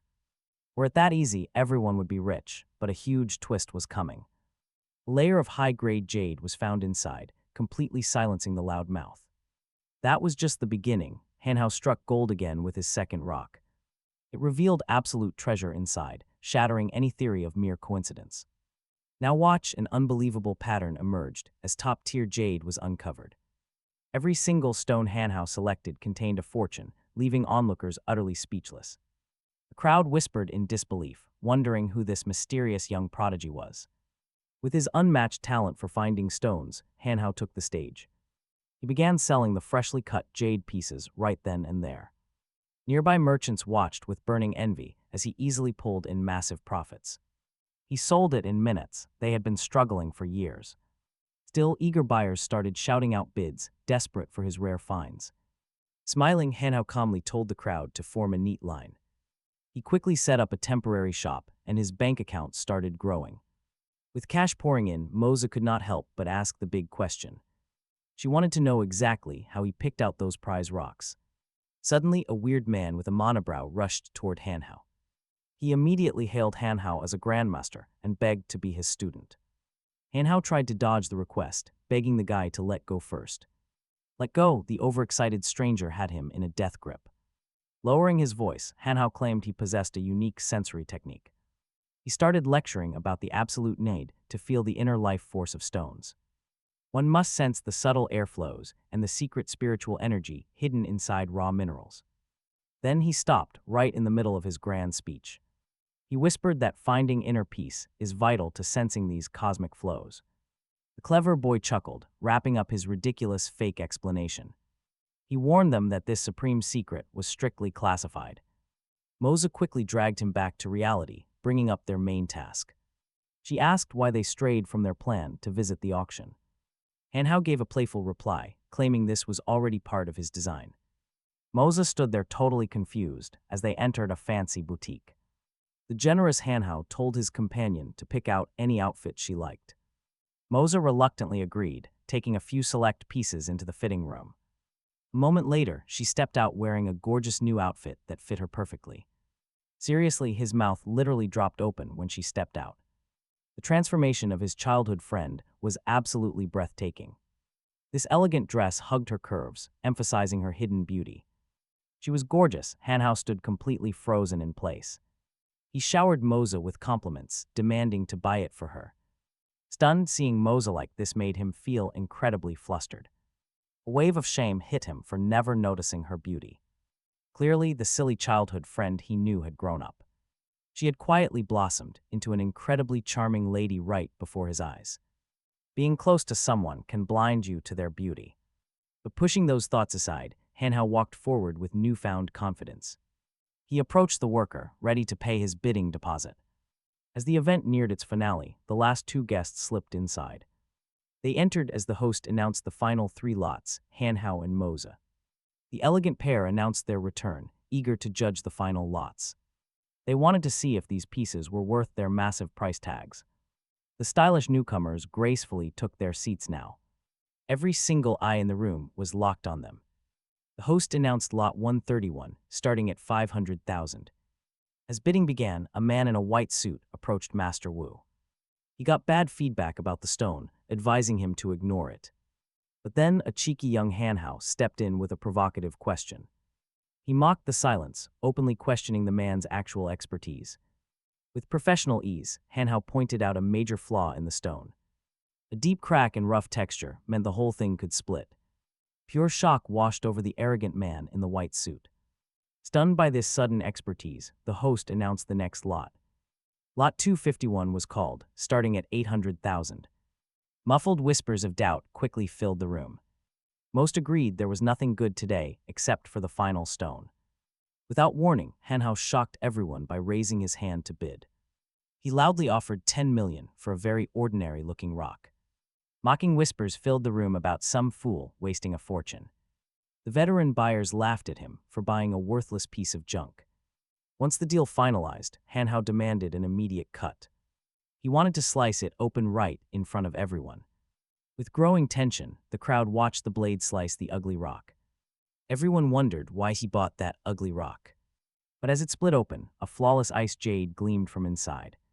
The entire crowd gasped, unable to believe their eyes. They couldn't believe his luck, instantly suspecting some kind of setup. The high-stakes event was finally reaching its climax. The host announced the final lot, number 378, starting at 2 million. Bidding exploded immediately, jumping rapidly from 2 million to 2.4 million. The bidding quickly climbed to 2.6 million. Wu quietly whispered that any bid under 8 million would be a steal. With those words, Hanhao boldly jumped back into the action.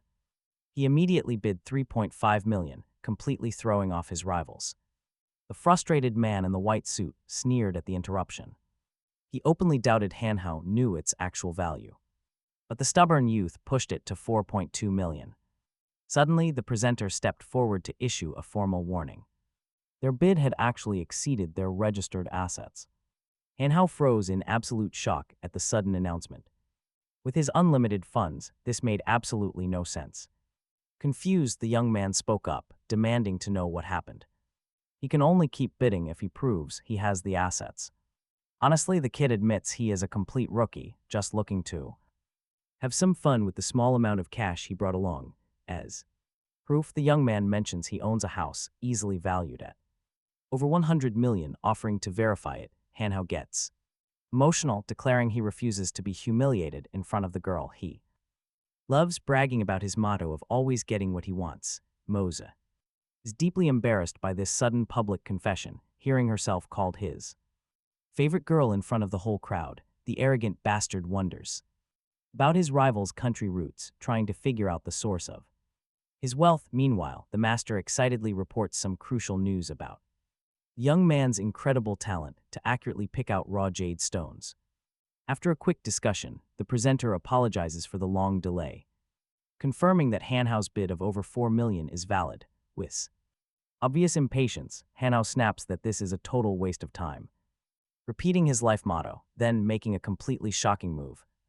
Determined, Hanhao bids an astronomical 100 million for the coveted stone.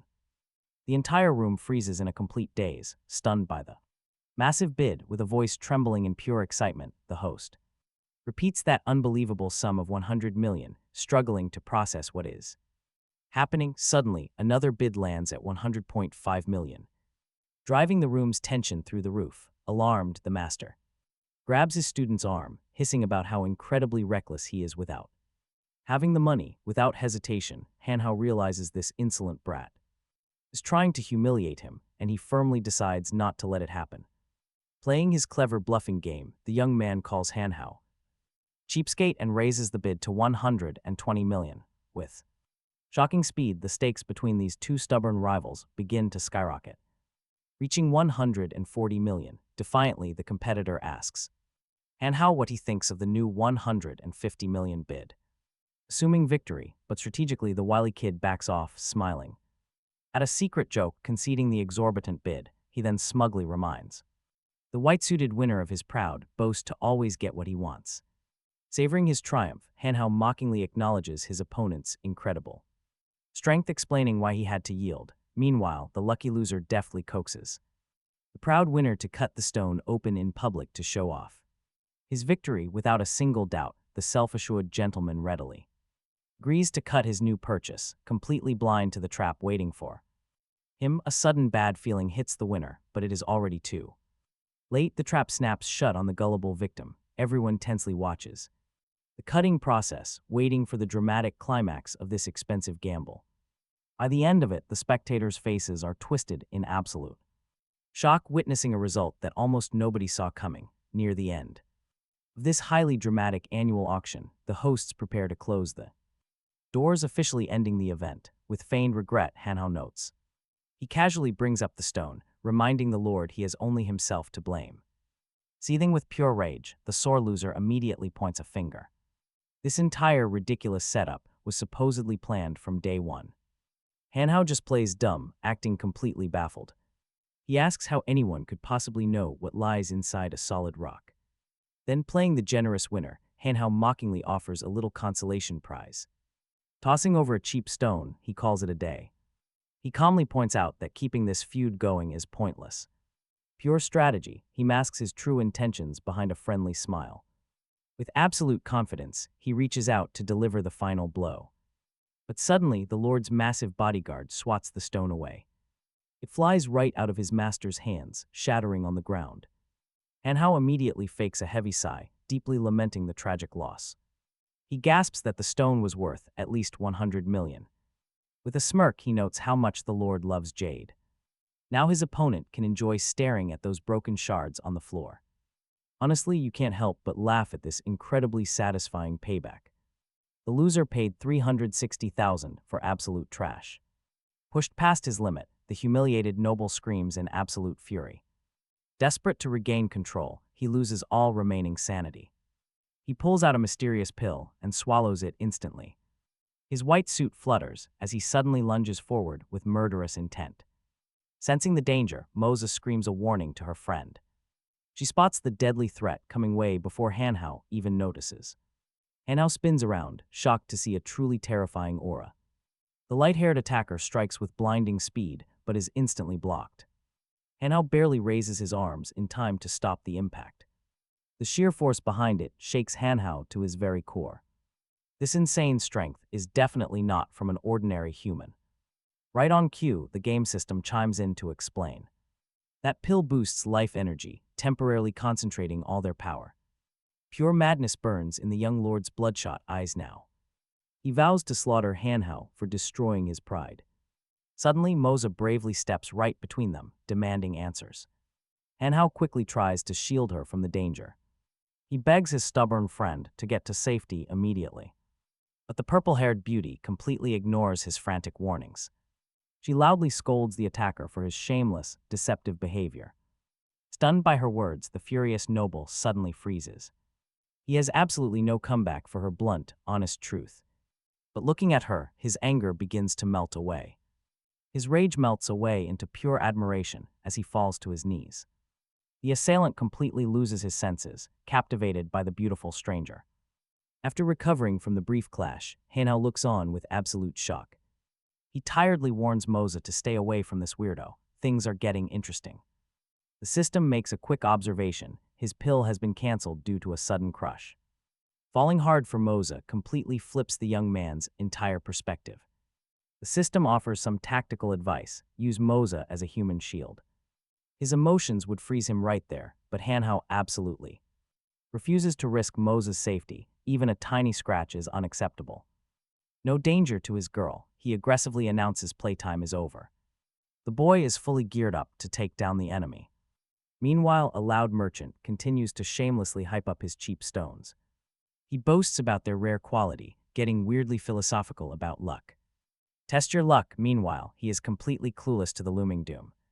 Suddenly, a massive blow to the head cuts him right off. Out cold, the confused customer demands some real answers. Why is this guy unconscious? This sparks a whole new conflict. Right then, inspectors from the Jade Association march onto the scene.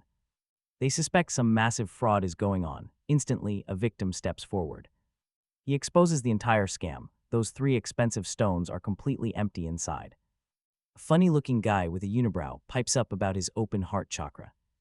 It did not help him see the truth, completely sealing the merchant's fate. Caught red-handed, the firm's representatives look completely lost. They have no idea what chakras have to do with a fraud investigation.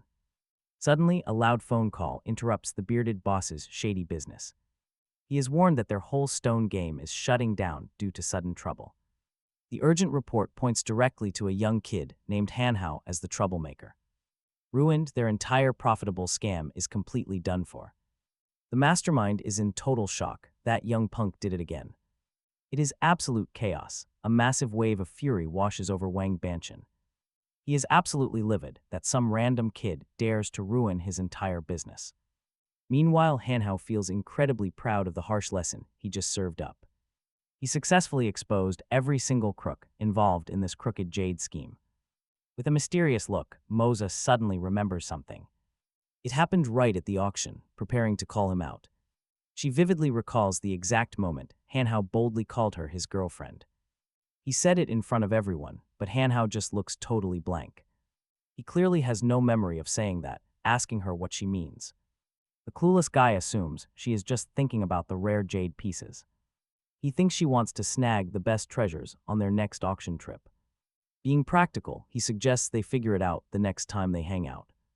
He basically just locked in a future date without even realizing it. Moza hangs onto his words with a sudden, sweet sense of anticipation. She is definitely feeling the romance, but then Hanhao's phone suddenly rings. It instantly kills the romantic vibe building up between the two. After hanging up, he explains that his aunt called with some urgent news. They have to leave early because his spoiled cousin is throwing a massive fit. Disappointed, Moza brings him right back to what they were just talking about. Suddenly, he realizes. Hanhao dropped in on Moza, acting like he had an incredibly urgent matter. Requiring immediate attention, dramatically, he walked up to his friend and placed his hands on her shoulders, making the whole moment feel intensely serious. He solemnly warned her about how critical this was, begging for a positive answer from the stressed girl. Moza was absolutely baffled by his behavior, not knowing what he would ask next, but expecting something deeply personal. Then came the massive plot twist. He asked her to check his term paper, completely killing the romantic vibe. Hanhao casually started explaining that school was starting soon, and he had absolutely zero homework done. Instantly, Moza recognized her childhood friends.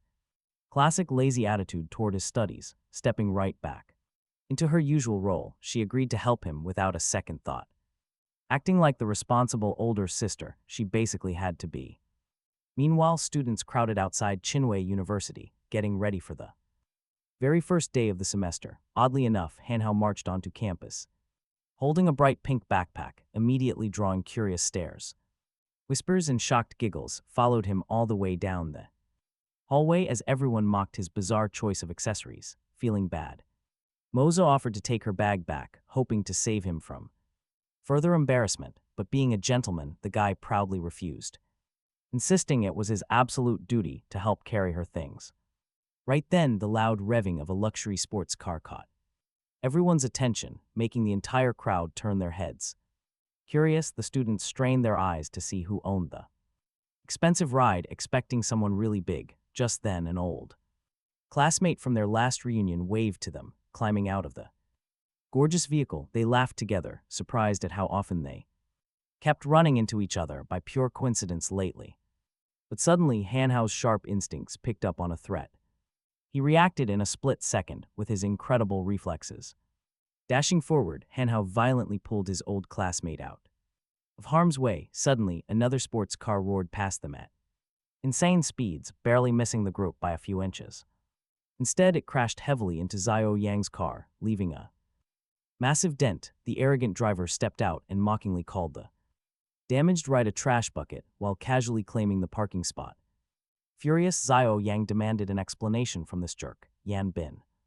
But the driver just smirked with total indifference. He casually shrugged, claiming it was no big deal. Xiao Yang was simply blocking the spot he wanted to park in. Yan Bin kept throwing insults, calling the other car garbage.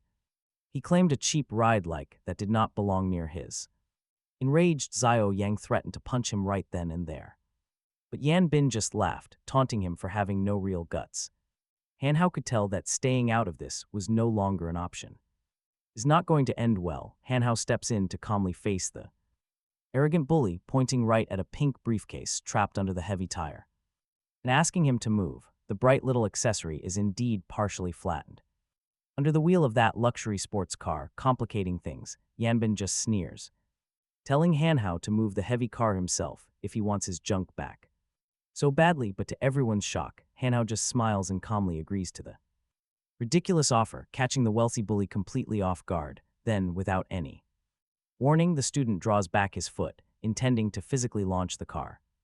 To the absolute horror of the crowd, Hanhao delivers a devastating kick, sliding the heavy luxury sports car back. Pure power. Onlookers are left completely speechless.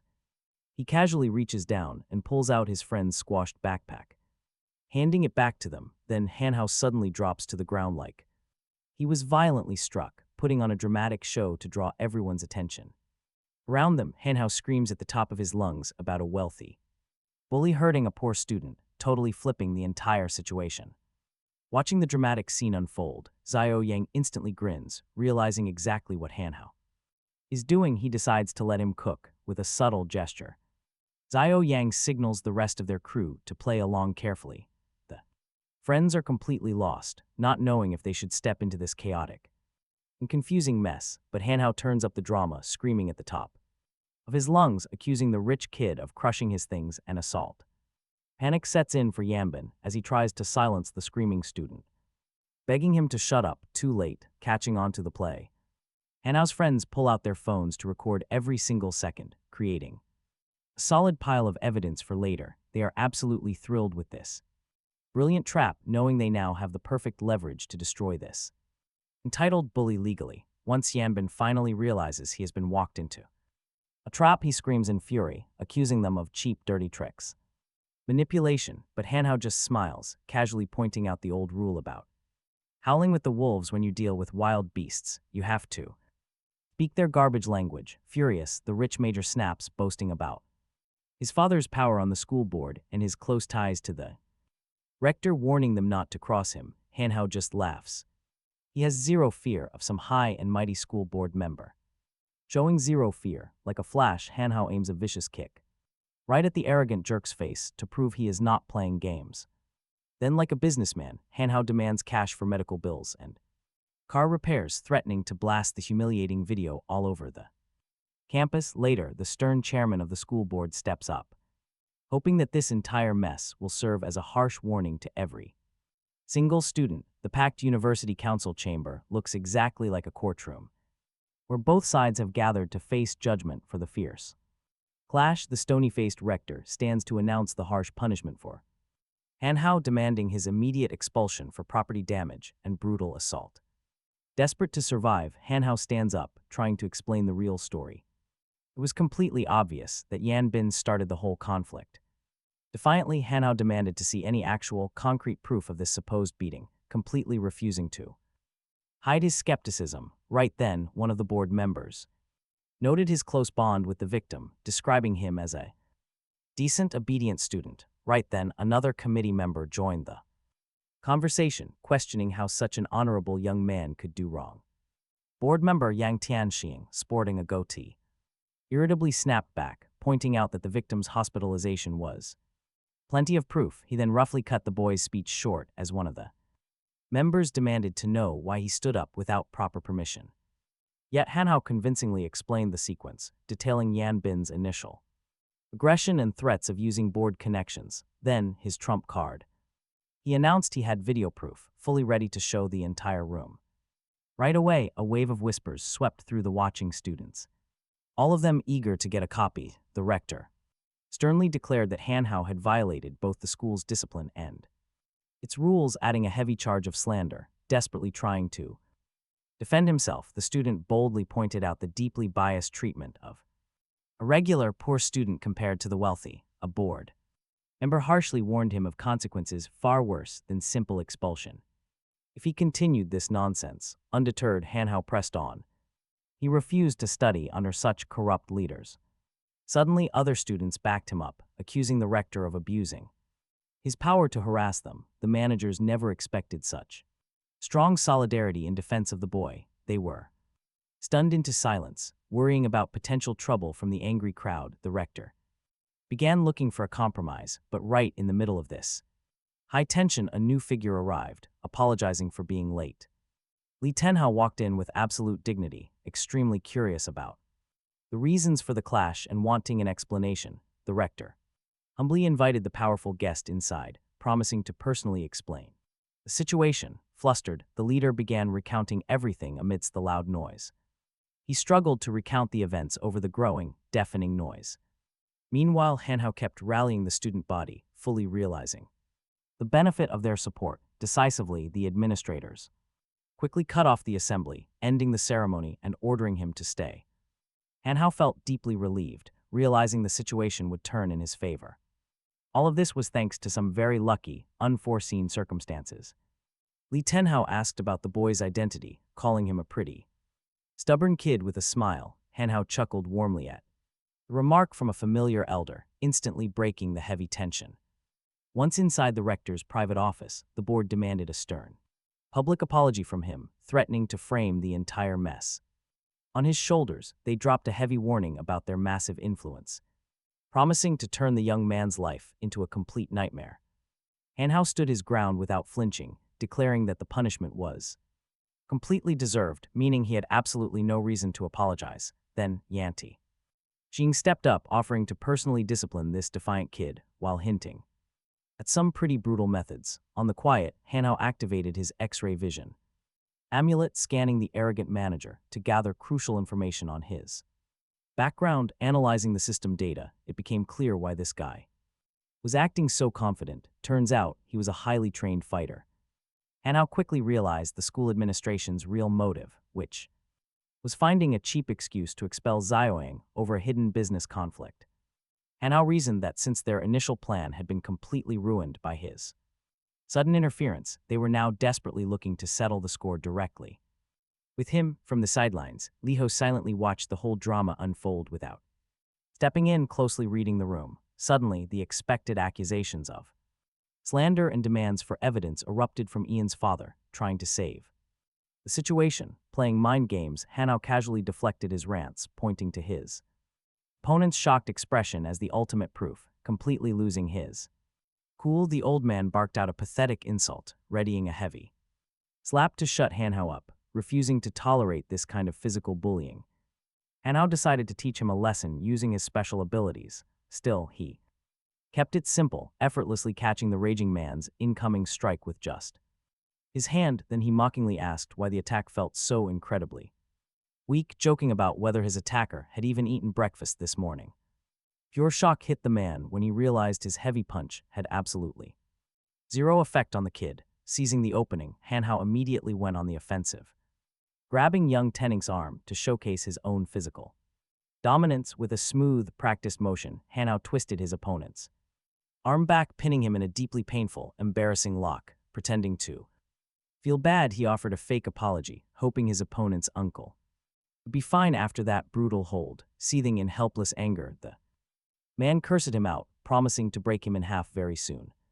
Striking like lightning, Yaning thrust his hand straight toward Hanhao's face, unleashing a high-speed martial arts technique. Suddenly, Hanhao received a rapid warning from his system, flagging that the enemy was using internal energy. He needed to use his own secret countermove immediately. Sarcastic as always, Hanhao grumbled at his system for giving him such a late heads-up. The deadly strike was literally inches away from connecting when his opponent's devastating internal energy was about to hit, just in the nick of time. Hanhao activated his mastered defense technique, smoothly deflecting the lethal, dangerous blow. The attacker stood frozen in absolute shock, unable to comprehend how a mere teenager had just dispersed his ultimate, crushing power. The backlash was so immense that the manager collapsed straight onto the floor. Knocked out by his own technique, watching nearby, the master smiled with deep satisfaction at Hanhao's impressive victory. Our hero let out a long sigh of relief, knowing that split-second reaction had saved his life from a truly devastating hit. Right on cue, his system chimed in. He shrugged off the danger, noting only minor scratches. Even the system cracked a joke about his easy exam credits. Pleased with his student's performance, the rector mocked his defeated colleague. He ridiculed the tough man's total inability to handle a teenager. But Hanhao turned to the administrative head, warning that his turn was next. No more games. He accused him of abusing his administrative power. He exposed his corruption as public knowledge, making the rector panic. The administrator scrambled to make excuses, flatly denying every single accusation. He demanded they leave until Lin Hu unexpectedly stepped in. Quiet, he slammed his hand on the table, silencing the room. The elder sternly demanded to know the reason for this pathetic outburst. His cold voice instantly calmed the room, making the rector turn. He obsequiously begged the powerful guest to ignore these insignificant students. With a nervous smile, the head began justifying his actions. He denied embezzling funds or selling student seats, but Hanhao laughed. Hanhao noted that he was only referring to student lunch savings. The massive violations were not even mentioned yet, throwing the rector into panic. He desperately pleaded with his wealthy investor, begging him to listen. But the master cut him off, thanking Hanhao for his help. He praised him for saving him from investing in this corrupt school. Lin Hu openly appreciated the valuable warning he had just received. It saved him from massive losses, and without another word, the powerful guest walked right out, leaving everyone completely stunned. Hanhao felt incredibly satisfied with how beautifully his plan had worked. He had successfully shown off his abilities right in front of the master. Back home, the exhausted youth collapsed, complaining of extreme fatigue. He whined that he was practically dying, but the system dryly corrected him. It reminded him that he mostly spent his days eating and slacking off. Hanhao brushed it off, glad he no longer had to attend that university. But the system sternly reminded him of his quest for immortality. Yet practicing, the system scolded his complete lack of cultivation. It strongly urged him to master his core cultivation technique. Focus now, recognizing the truth in those words, he sat down. He immediately began concentrating spiritual energy directly into his hands. Following the instructions, a brilliant sphere of light materialized. Success, it crackled right between his palms, showing his power. The system advised him to let the power circulate through his body. Maximize the effect. Closing his eyes, he focused his entire mind. Hanhao focused all his mind on guiding the complex energy circulation. Many hours passed until he finally emerged from his deep trance. Total confusion, he blinked, completely disoriented by his surroundings. Dawn already, the young cultivator was shocked to see the morning sun. He had spent the entire night in deep meditation without realizing it. Examining his body, he felt lighter and significantly stronger than before. With his new understanding, he eagerly planned his next session. Hanhao realizes the system's real value in this grueling training process. Suddenly, the alien symbiote laid out the clear limits of Hanha's low-level techniques, reminding him to spend his immortality points on better skills. Hanha finally felt the weight of his path, picturing the endless road ahead, hunting for rare items and god-tier techniques to achieve immortality. Still, the system quickly reminded him of the ultimate goal. Becoming immortal makes every drop of sweat worth it, amused. Hanha chuckled, knowing his training wasn't about some grand, holy enlightenment. He just wanted the absolute freedom to build whatever he pleased. Without rules holding him back, that was his true motivation.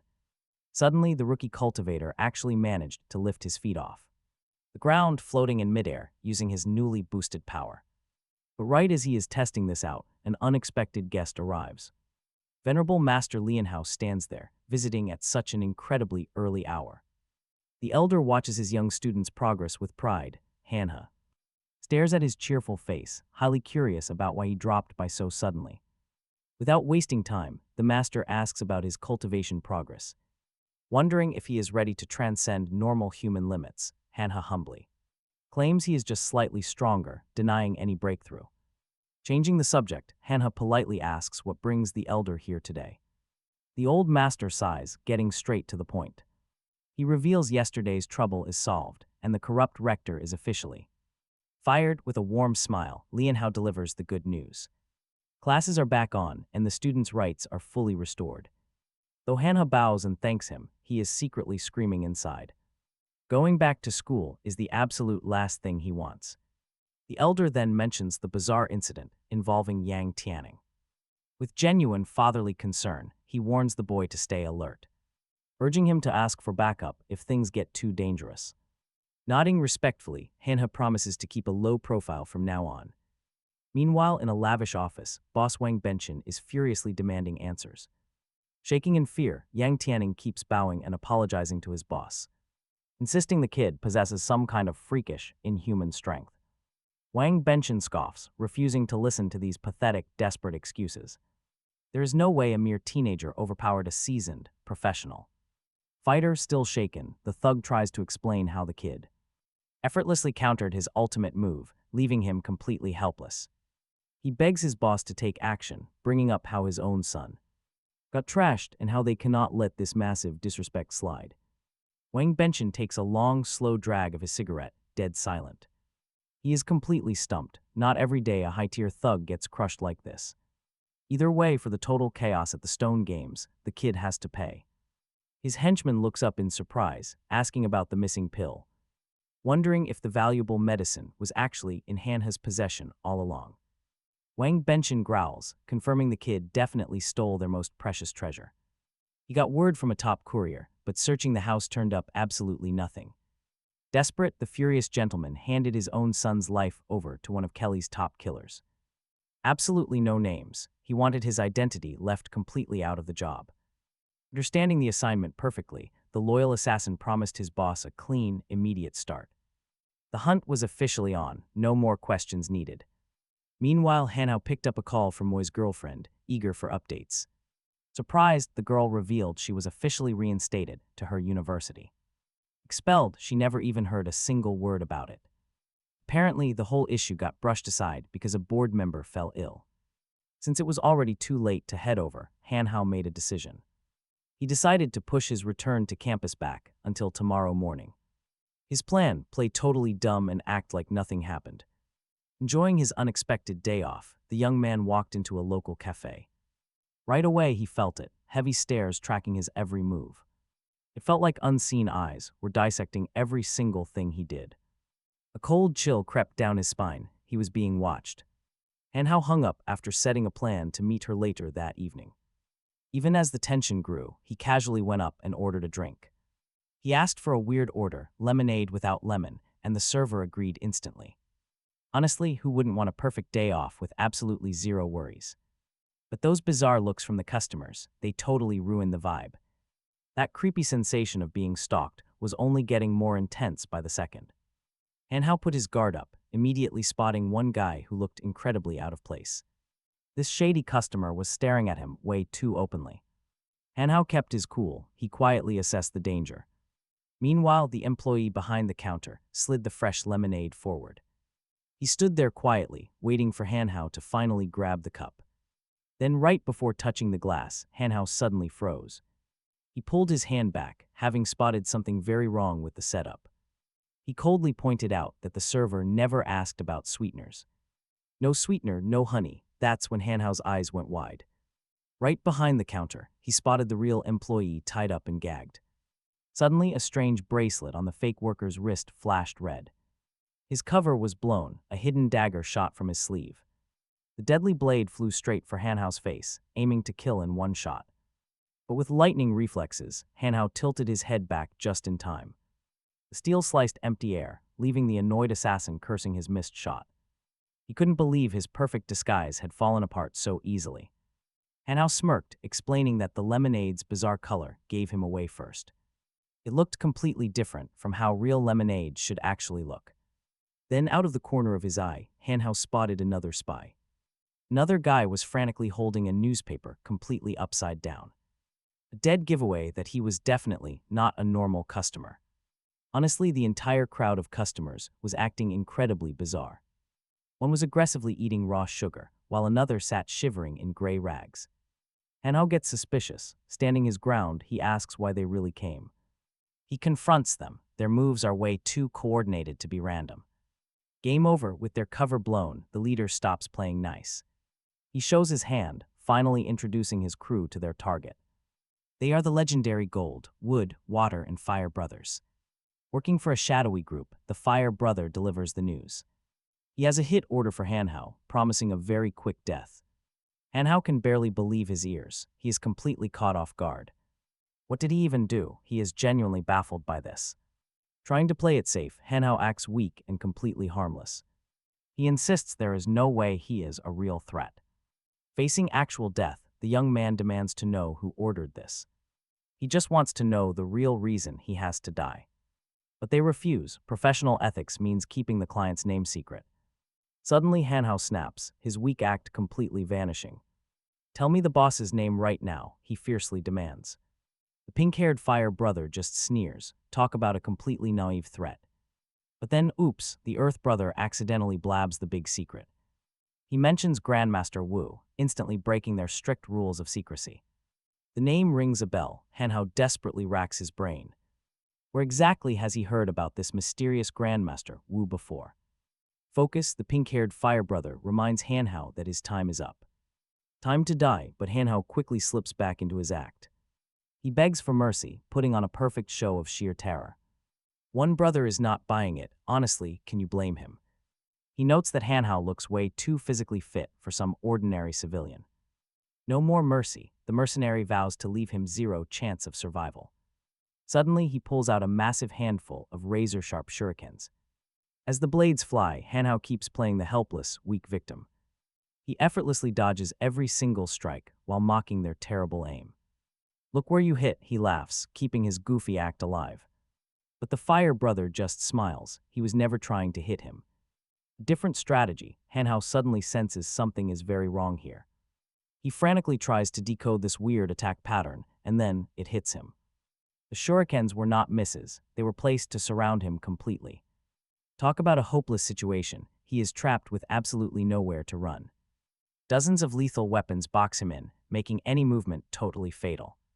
One step means instant doom. Seeing this, the Wood brother gloats. He proudly brags about the high-grade superglue used for this exact trap. To Hanhao's absolute horror, he is not just boxed in by blades. His feet are totally glued to the floor, completely stripping his mobility. The golden-haired Gold brother threatens to douse him in flammable alcohol.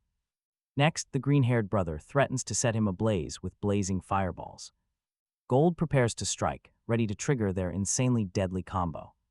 The four deadly brothers watch with smug grins, waiting for the burn. Hanhao watches closely. Suddenly, he notices a strange scent. It is closing in. He quickly sizes up their combined attack. That is when he decides to slip off his shoes. He has escaped tighter traps. He kicks off his footwear. Then he leaps impossibly high, leaving his opponents in the dust. He laughs. Next time they should check the ceiling first. Ambushing him is not that easy. The clumsy attackers stare up in shock. No normal human should jump this high, but Hanhao is no ordinary guy. Landing smoothly, he confronts the dazed brothers. Why are they staring like idiots? Before they can react, Hanhao makes a sudden, lightning-fast move. He redirects their own flying bottles right back at them. This completely flips the fight. The Golden One starts barking threats. He screams about payback, totally oblivious to his burning backside. A sudden wave of heat makes him whirl around. His pants are on fire. Talk about a painful setback. His terrified brother starts screaming desperately. He panics about throwing fireballs, calling his brother a total idiot. Mid-chaos, Hanhao suddenly brings up a clue about Mr. Wu. He completely derails the mood, pulling out a sleek weapon. He casually asks who owns it, baiting his confused foes. One brother gasps. He recognizes the blade instantly as the legendary weapon of a missing master. How did Hanhao get his hands on this? Hanhao just smiles, giving a very vague answer to keep them guessing. Then he focuses. He channels a powerful, mysterious technique they have never seen. A strange pressure ripples out, forcing their weapons to scatter. With the area cleared, Hanhao finally has enough room to launch his own attack. He unleashes a powerful magnetic force. Hanhao drags every single blade toward himself, ready to strike. Absolute terror washes over the face of the pink-haired opponent, who sees the incoming disaster. There is nowhere to run. Dozens of his own sharp weapons are now aimed straight at him. He freezes. Suddenly, the intense air pressure tears the pink-haired warrior's clothes, exposing a shocking secret underneath. The disguise of a tough male fighter is actually a beautiful girl. She had them fooled for ages, but Hanhao is completely unfazed. He confesses that her boyish act was highly unconvincing anyway. Behind her, the three brothers stare with open mouths, realizing their fierce teammate is a girl. Hanhao is highly amused that her own brothers had absolutely no idea. Talk about awkward family dynamics. Blushing, the girl stubbornly refuses to admit defeat, claiming they still have a fighting chance. She charges ahead, determined to hold Hanhao off by herself, while shouting at the brothers to call their mysterious boss. But before she can finish her sentence, her cowardly allies have already fled. They scatter in a panic, shouting about a nearby house that could make as a safe shelter, completely giving away their escape route. Heavy tears welled up in the abandoned, pink-haired girl's eyes as she realized the cruel betrayal. Suddenly, Hanhao materializes right behind his terrified target, asking why she felt so confident about surviving here without his permission. Trembling with tear-filled eyes, the girl slowly turns around, only to come face to face with her executioner, worried sick about their sister's fate. The three brothers rush back to help, shouting out warnings about a strange new threat. Desperate for rescue, the sister cries out to her brothers, begging them to protect her in this critical moment. But with a sigh, Hanhao mocks the pathetic soap opera playing out instantly, unleashing a heavy family technique to end this ridiculous farce. An explosion erupts instantly, sending all four opponents flying back with a single shattering blast. Now left with absolutely no clothes on, the girl whines about her highly embarrassing situation while trying to cover herself up. Fortunately, one of her brothers steps up and gallantly hands over his jacket, carefully wrapping her up to shield her from anyone else's eyes. Wasting no time, Hanhao calls the cops to report the trade street robbery, demanding they get there fast. He also points out that the subdued criminals were completely unarmed, leaving only some messy store damage. Just then, a curious reporter named Budui arrives on the scene, eagerly asking for an interview about taking down the thugs. But Hanhao is totally confused, questioning why she chose him. The reporter insists she needs a quick photo, so he casually shrugs and agrees to let them snap a picture without thinking much about it. The only thing he asks is for the photographer to make him look as good as possible, hoping for a decent, handsome shot. But oh man, did that backfire. The printed local newspaper photo makes Hanhao look like a complete monster, totally ruining his face. Meanwhile, an angry boss slams the paper down in absolute fury. Disgusted with how things turned out, worried about a newcomer who dare challenge their city lord, his subordinate Wang Banshan voices his concern. But Yang Tian laughs it off as pure luck, insisting the whole rescue was a fluke and the kid lacks any actual strength. Still, Wang Banshan wonders if this guy is secretly working with the powerful Mr. Wu's faction, forcing them to reevaluate him. Tired of useless overthinking, the boss dismisses his subordinate for the day, delaying any actual decisions. Walking out with a sour face, Yang Tian grumbles about leaving with nothing resolved. The very next day, a grateful Zhao Yang decides to treat the cool guy who saved him to an absolutely amazing, high-end dinner. Thinking back to that parking lot fight, Hanhao's classmate shows real gratitude. Knowing he nearly got expelled, struggling to find a good way to thank him, he drops a massive hint, asking Hanhao how he feels about taking the big plunge and starting up his very own business venture. Zio proposed a clear split of duties. He would fund everything while Hanhao handled managing the local karaoke bar. The young man showed immediate interest in this proposal, noting how conveniently the venue was placed right near the local university, making it incredibly easy to reach. Assessing the huge business potential, Hanhao was ready to accept the deal. Just then their classmate walked in, looking absolutely delighted by the positive response and proving his brother picked the right business partner. Once they sorted out the remaining legal and financial formalities, the successful meeting between these two young entrepreneurs ended. After eating a massive dinner, Hanhao headed home, his stomach growling painfully. He collapsed on his bed, completely and blissfully stuffed, enjoying the pure satisfaction of a great meal, but a sharp system warning ordered him to upgrade his special technique to level 2 instead of slacking off. Hanhao jokingly mocked the system's request, like a bribe, pretending he was too honest for cheap shortcuts, but a sudden reality hit. He couldn't get easy immortality points without real effort, forcing him to quickly change his stubborn, lazy attitude. But the moment he sat down to train, the young man instantly drifted right off, unable to even focus on the basic technique. He woke up abruptly. The confused young practitioner looked around in utter bewilderment, completely disoriented by the sudden shift. He noticed a weird pattern. Every single time he tried to train, he passed out cold. The symbiote's answer was brutally short. The alien symbiote bluntly pointed out his body was too weak to fully train. Ring. A sudden phone call shattered his quiet thoughts, demanding that he pay attention to the real world. Curious, Hanhao answered, his classmate wondering why he was calling so late and what had gone down. Zhejiang was practically begging him to come over immediately, mentioning an urgent matter that absolutely required his presence. Hanhao was quietly shocked by how rushed and tense his friend sounded. Confused as to why a karaoke bar matter was this urgent, he decided to head straight to his friend to get some answers, sensing serious trouble brewing. Then, smash, shattering glass echoed right behind him, but the room was empty. Talk about creepy. Hanhao spun around instantly, highly alert. The startled young man tried to process what was happening in his own home. Suddenly, Yang Tianning formally pointed out the target to his master, identifying the exact kid they had been searching all over for. Seeing these uninvited guests, Hanhao's face darkened with pure irritation. He locked eyes with the old man, sizing up his opponent. After studying his wrinkled, gaunt face first, Hanhao mentally compared the mysterious stranger to a desperate survivor marooned on a lost, lonely desert island. The old man looked completely worn out, but with sheer confidence, the manager introduced him as a legendary master whose single move could silence the kid forever. Amused, Hanhao smiled.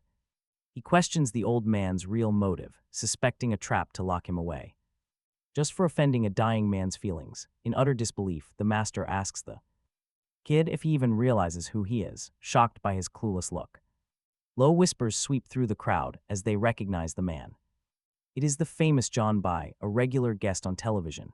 After this public revelation, the white-haired master demands that Hanhao get down on his knees and beg for forgiveness, but with zero respect. Hanhao calls the old man a wandering fraud, flat out refusing to respect him. He cares nothing for his fame. Suddenly, the old man tenses up, in pure rage, absolutely losing his temper over the massive insult. The elderly master is furious, spitting out how much he hates people who talk like this, despising punks who run their mouths without any real martial skills. The smug old man keeps boasting about his absolute invincibility, declaring that no critics are even worthy to stand near him. Meanwhile, Hanhao watches the elder's sharp movements closely, realizing this guy is incredibly fast. He is way faster than that fighter from the mansion. Luckily, with his insane reflexes, Hanhao barely manages to slip past the flying fist, showing off his sheer speed. The old man cockily mocks his younger opponent for being unable to block a single strike despite being young and fit. To put some safe distance between them, Hanhao quickly leaps backward while reading the battlefield. Even when the old man unleashes a heavy low kick, the kid still manages to dodge, displaying incredibly fast reactions. Another Leap backward allows him to create a safe zone and buy time to plan his next move. Trust me, John Bai is utterly shocked that Hanhao could easily slip past his strike, completely convinced it was just a fluke. But Hanhao is thrilled, realizing all his intense training is finally paying off, seeing a huge jump in his raw technical skills. Smiling, the kid hypes himself up and mocks the old master for being surprisingly weak, trying to get under his skin. John Bai snaps back at the blatant provocation, warning him not to underestimate someone just because they are old, hinting at. And now watch, he unleashes a terrifying invisible strike that hits without contact, making Hanhao's internal organs scream in absolute agonizing pain. Panicked, the young man feels his entire body go numb and his chest tighten up, realizing the true danger of this deadly attack. John Bai smugly laughs at his misery, mocking the arrogant kid for being way too cocky right before his ultimate collapse. Hanhao forces his body to move, desperately trying to keep control of his frozen muscles, refusing to fold under the intense pressure. Smirking, Yang Tanning struts over to the paralyzed teen, asking how he likes this incredible show of power. Eager to utterly humiliate his opponent, the manager winds up for a hard slap, laughing at how helpless the kid is now. At the last second, Hanhao activates his family style, drawing out every drop of his remaining strength to protect himself. With a perfect trigger of his secret move, he manages to block the slap with ease, with a single finger, shocking his arrogant opponent for successfully completing the mission to upgrade this technique to level 2. The system rewarded him with 30 immortality points, marking his steady progress. The system even noted a lucky coincidence between his planned mission and using this gear during actual combat, issuing a cold threat. Hanhao asked his assailant if he still needed his arm, hinting at losing it if he kept fighting back. Agonizing in absolute pain, Ian nodded he wanted his arm. He surrendered right then. Absolutely panicking, Zioang sprinted toward the scene, his mind screaming that they were doomed. Terrified, he asked the hotel staff why nobody warned him about his sworn brother's sudden arrival. He got an answer that his brother was still outside. Zioang spotted his sworn brother right away, instantly realizing this was yet another dangerous and messy situation. Shaking with worry, he warned Hanhao that the old master was a legendary powerhouse, urging him to run immediately. Urgently, Zioang whispered that there was a getaway car parked at the back door, offering a fast escape from the hazard. But Hanhao had absolutely no intention of running away from anyone, fully confident that his own power could handle any threat.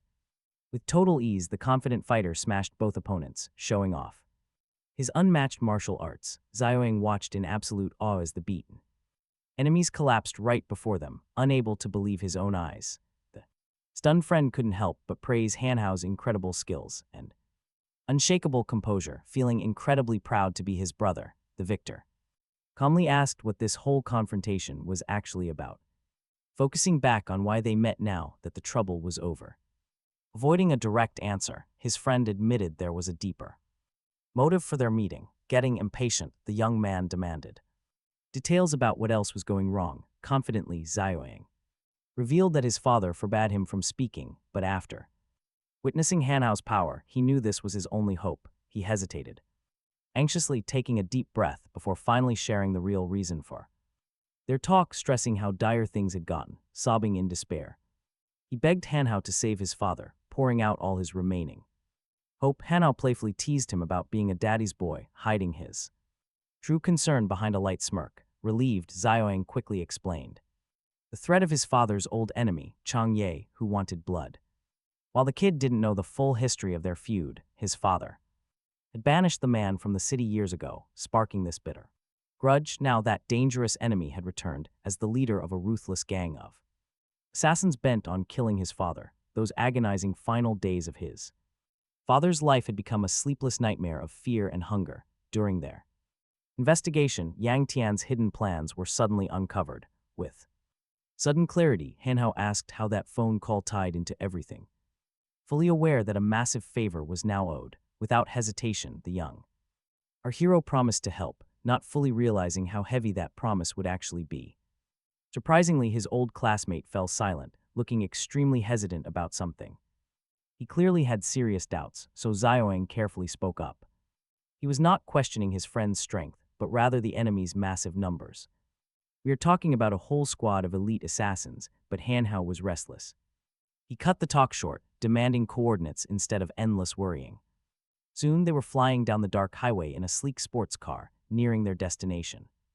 As the minutes ticked by, Zioing suggested they crash at his place tonight. His family estate was deep in the countryside, and they had no other plans. Hanhao quickly agreed, though a part of him was still quite anxious about home. Specifically, he was stressed about leaving his female friend home all by herself. To ease his mind, he pulled out his phone and dialed Mosa's number. He wanted to let her know he would not be coming back tonight. When she answered, Mosa sounded a bit down, wondering where he was. Gently, Hanhao explained why he called, making sure she knew he was safe. He just wanted to check on her and give her a heads up. Seeing this, Zioing playfully teased him about living together with a girl. He had never seen Hanhao act this incredibly protective over anyone before. Hanhao immediately shut down the teasing, telling him to focus on driving. He told his friend to stop making weird, wild guesses and look ahead. Arriving at the estate, Hanhao stared at the massive mansion in complete awe. He finally realized just how incredibly wealthy his classmate actually was. Zioing laughed, explaining that land is cheap this far outside the city. Once inside, Zioing immediately went to find his father to introduce their guest. The father looked highly skeptical as he sized up this random newcomer. He demanded to know who his son had brought to their private sanctuary. Zioing proudly introduced Hanhao as a powerhouse who could solve their problems. The father offered a polite greeting, realizing this was the old schoolmate. He thanked the young man for coming all this way to help them. Still, the older man quietly doubted if a teenager could actually protect them. Hanhao ignored the doubt, politely asking where they would be staying tonight. He wanted to make sure they were not imposing on the family. The host warmly welcomed him, but warned of the upcoming danger tonight. Inside, the father was still convinced a mere kid would be useless. He could not fathom how a high schooler could secure their mansion. Meanwhile, Hanhao looked around, deeply curious about all the chaotic activity. Guards and workers were scurrying all over the mansion. They were hauling in heavy gear and setting up complex defense systems. The father calmly explained they were setting up advanced cameras everywhere. They wanted a completely locked down, high-tech security system active tonight. Zioing tried to reassure his father that these measures were plenty. He hoped the enemy would not even bother showing up tonight. But Hanhao kept a watchful eye, scanning the perimeter for blind spots.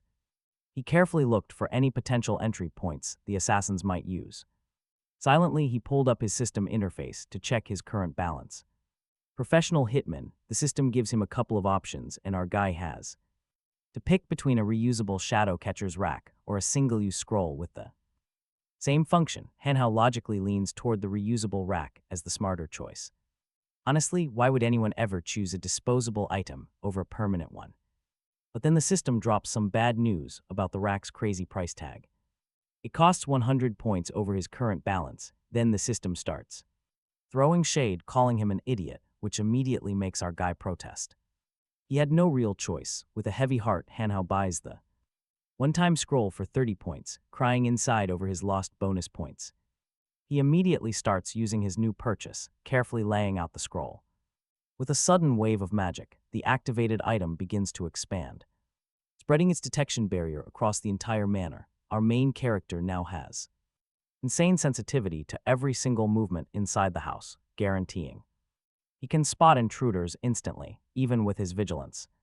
Fatigue finally wins, and a quick nap seems like a great idea. But in the dead of night, strange noises wake Hanhao right up. Snapping his mind back to reality, he sits up with a sudden jolt, leaving his sweet dream behind as he instantly goes on. High alert, the alarm is real, and the threat is confirmed.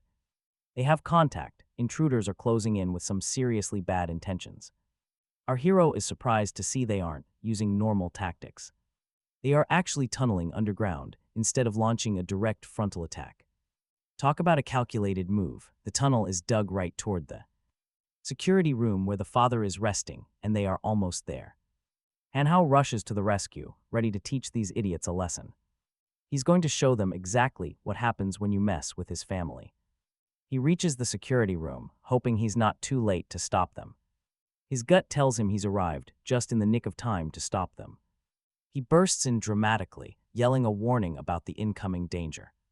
But instead of a crisis, he finds a completely peaceful scene. The father is sitting there, totally absorbed in a very specific activity. He's staring at photos of women on his computer screen, a massive, awkward. Silence instantly fills the room between the two of them. Not knowing what to say, Hanhao is completely stunned by the old man's late-night hobby, which definitely doesn't match the gravity of the situation. Plus, where are the killers? By his math, they should have crashed through the floor by this point. Our hero mentally calls out the assassins for their lack of professionalism, wondering if they took a smoke break instead of working. The father looks up, completely confused as to why his guest is barging into his private room in the middle of the night. Super embarrassed, Hanhao tries to play it off as overvigilance, apologizing profusely while slowly backing away from the awkward scene. He explains that he was just worried about killers showing up. Hanhao drops the bombshell that hitmen are on their way. Hanhao reassures the landlord that the mercenaries have already infiltrated. The landlord is skeptical, assuming the boy is just scared in this new place. He logically argues that security cameras would catch any intruders. Using the camera feed as proof, the landlord refutes the warning. Patiently, Hanhao explains exactly why they can't be seen on screen.